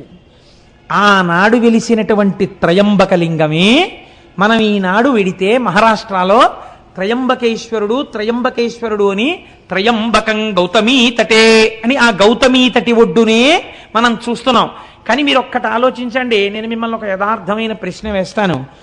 నిజంగా మనం త్రయంబకేశ్వరుడి గుడిలోకి వెళ్ళినా, గోదావరి ఒడ్డున నించున్నా, ఇంత కష్టపడి ప్రయాణం చేసి కాటేసి తీసుకుని స్నానం చేసి గుళ్ళోకి వెళ్ళి పెద్ద క్యూలో నించుని తీరా అక్కడికి వెళ్ళేటప్పటికి జరుగని ఏదో దర్శనం చేసుకుని సంతోషంతో బయటికి వచ్చి గోదావరి ఒడ్డున నించున్నా, మీరు గౌతముడి గురించి ఇంత ప్రశాంతంగా ఇంత ఆనందంగా మీ మనస్సులు నిలబడతాయా? నిలబడవు. నిజంగా అసలు త్రయంబక దర్శనం అంటే ఏమిటో తెలుసా అండి? ఇప్పుడు ఇక్కడ ఈ సభలో మీరు చేసిన దర్శనమే మీరు గౌతమీ తటి యందు త్రయంబక దర్శనం చేశారు. ఇప్పుడు నిజంగా మహామునిని మీరు శ్లాఘించినట్టు మనస్సుతో దీని వలన ఈశ్వరానుగ్రహానికి మీరు లోనవుతారు. ఇప్పుడు ఏమైంది? ఆయన త్రయంబకుడు. త్రయంబకుడు అంటే 3 కన్నులున్నవాడు. 3 కన్నులున్నవాడు సమస్త దేవతా స్వరూపములయందు మహాదేవుడు ఒక్కడే. మనకి ఓం త్రయంబకం యజామహే సుగంధిం పుష్టివర్ధనం ఉర్వారుకమివ బంధనాన్ మృత్యోర్ముక్షీయమామృతాత్ అని మృత్యుంజయ మహామంత్రం. 3 కన్నులు ఉండడం అంటే మీరు ఒకటి బాగా జ్ఞాపకం పెట్టుకోండి. కాలహర కామహర ఈ 2 దాని యందు ఉన్నాయని. మనం పుట్టడానికి కారణమేమి? తల్లిదండ్రుల యొక్క కామము మన యొక్క జననమునకు హేతువు. మళ్ళీ మన శరీరం పడిపోవడానికి కారణమేమి? కాలము కారణము. కొంతకాలం వచ్చిన తర్వాత డేట్ ఆఫ్ డెత్ ఉంది కదండి. కాలము వలన పడిపోతారు, కామము వలన మళ్ళీ ఉపాధి తీసుకుంటారు. కామమును కాలమును రెండింటినీ హరించగలిగిన వాడంటే మీకు మళ్ళీ ఇంకొకసారి అమ్మ కడుపులో పుట్టవలసిన అవసరము లేకుండా చెయ్యగలిగిన వాడు. వాడు 3 కన్నులు ఉన్నవాడు. అందుకే మనం త్రయంబకలింగాన్ని శివలింగాన్ని ఆరాధన చేస్తే ఒక మాట చెప్తాం. త్రిదళం త్రిగుణాకారం త్రినేత్రం త్రియాయుషం అంటాం. త్రియాయుషం అంటే ఏమిటో తెలుసా అండి?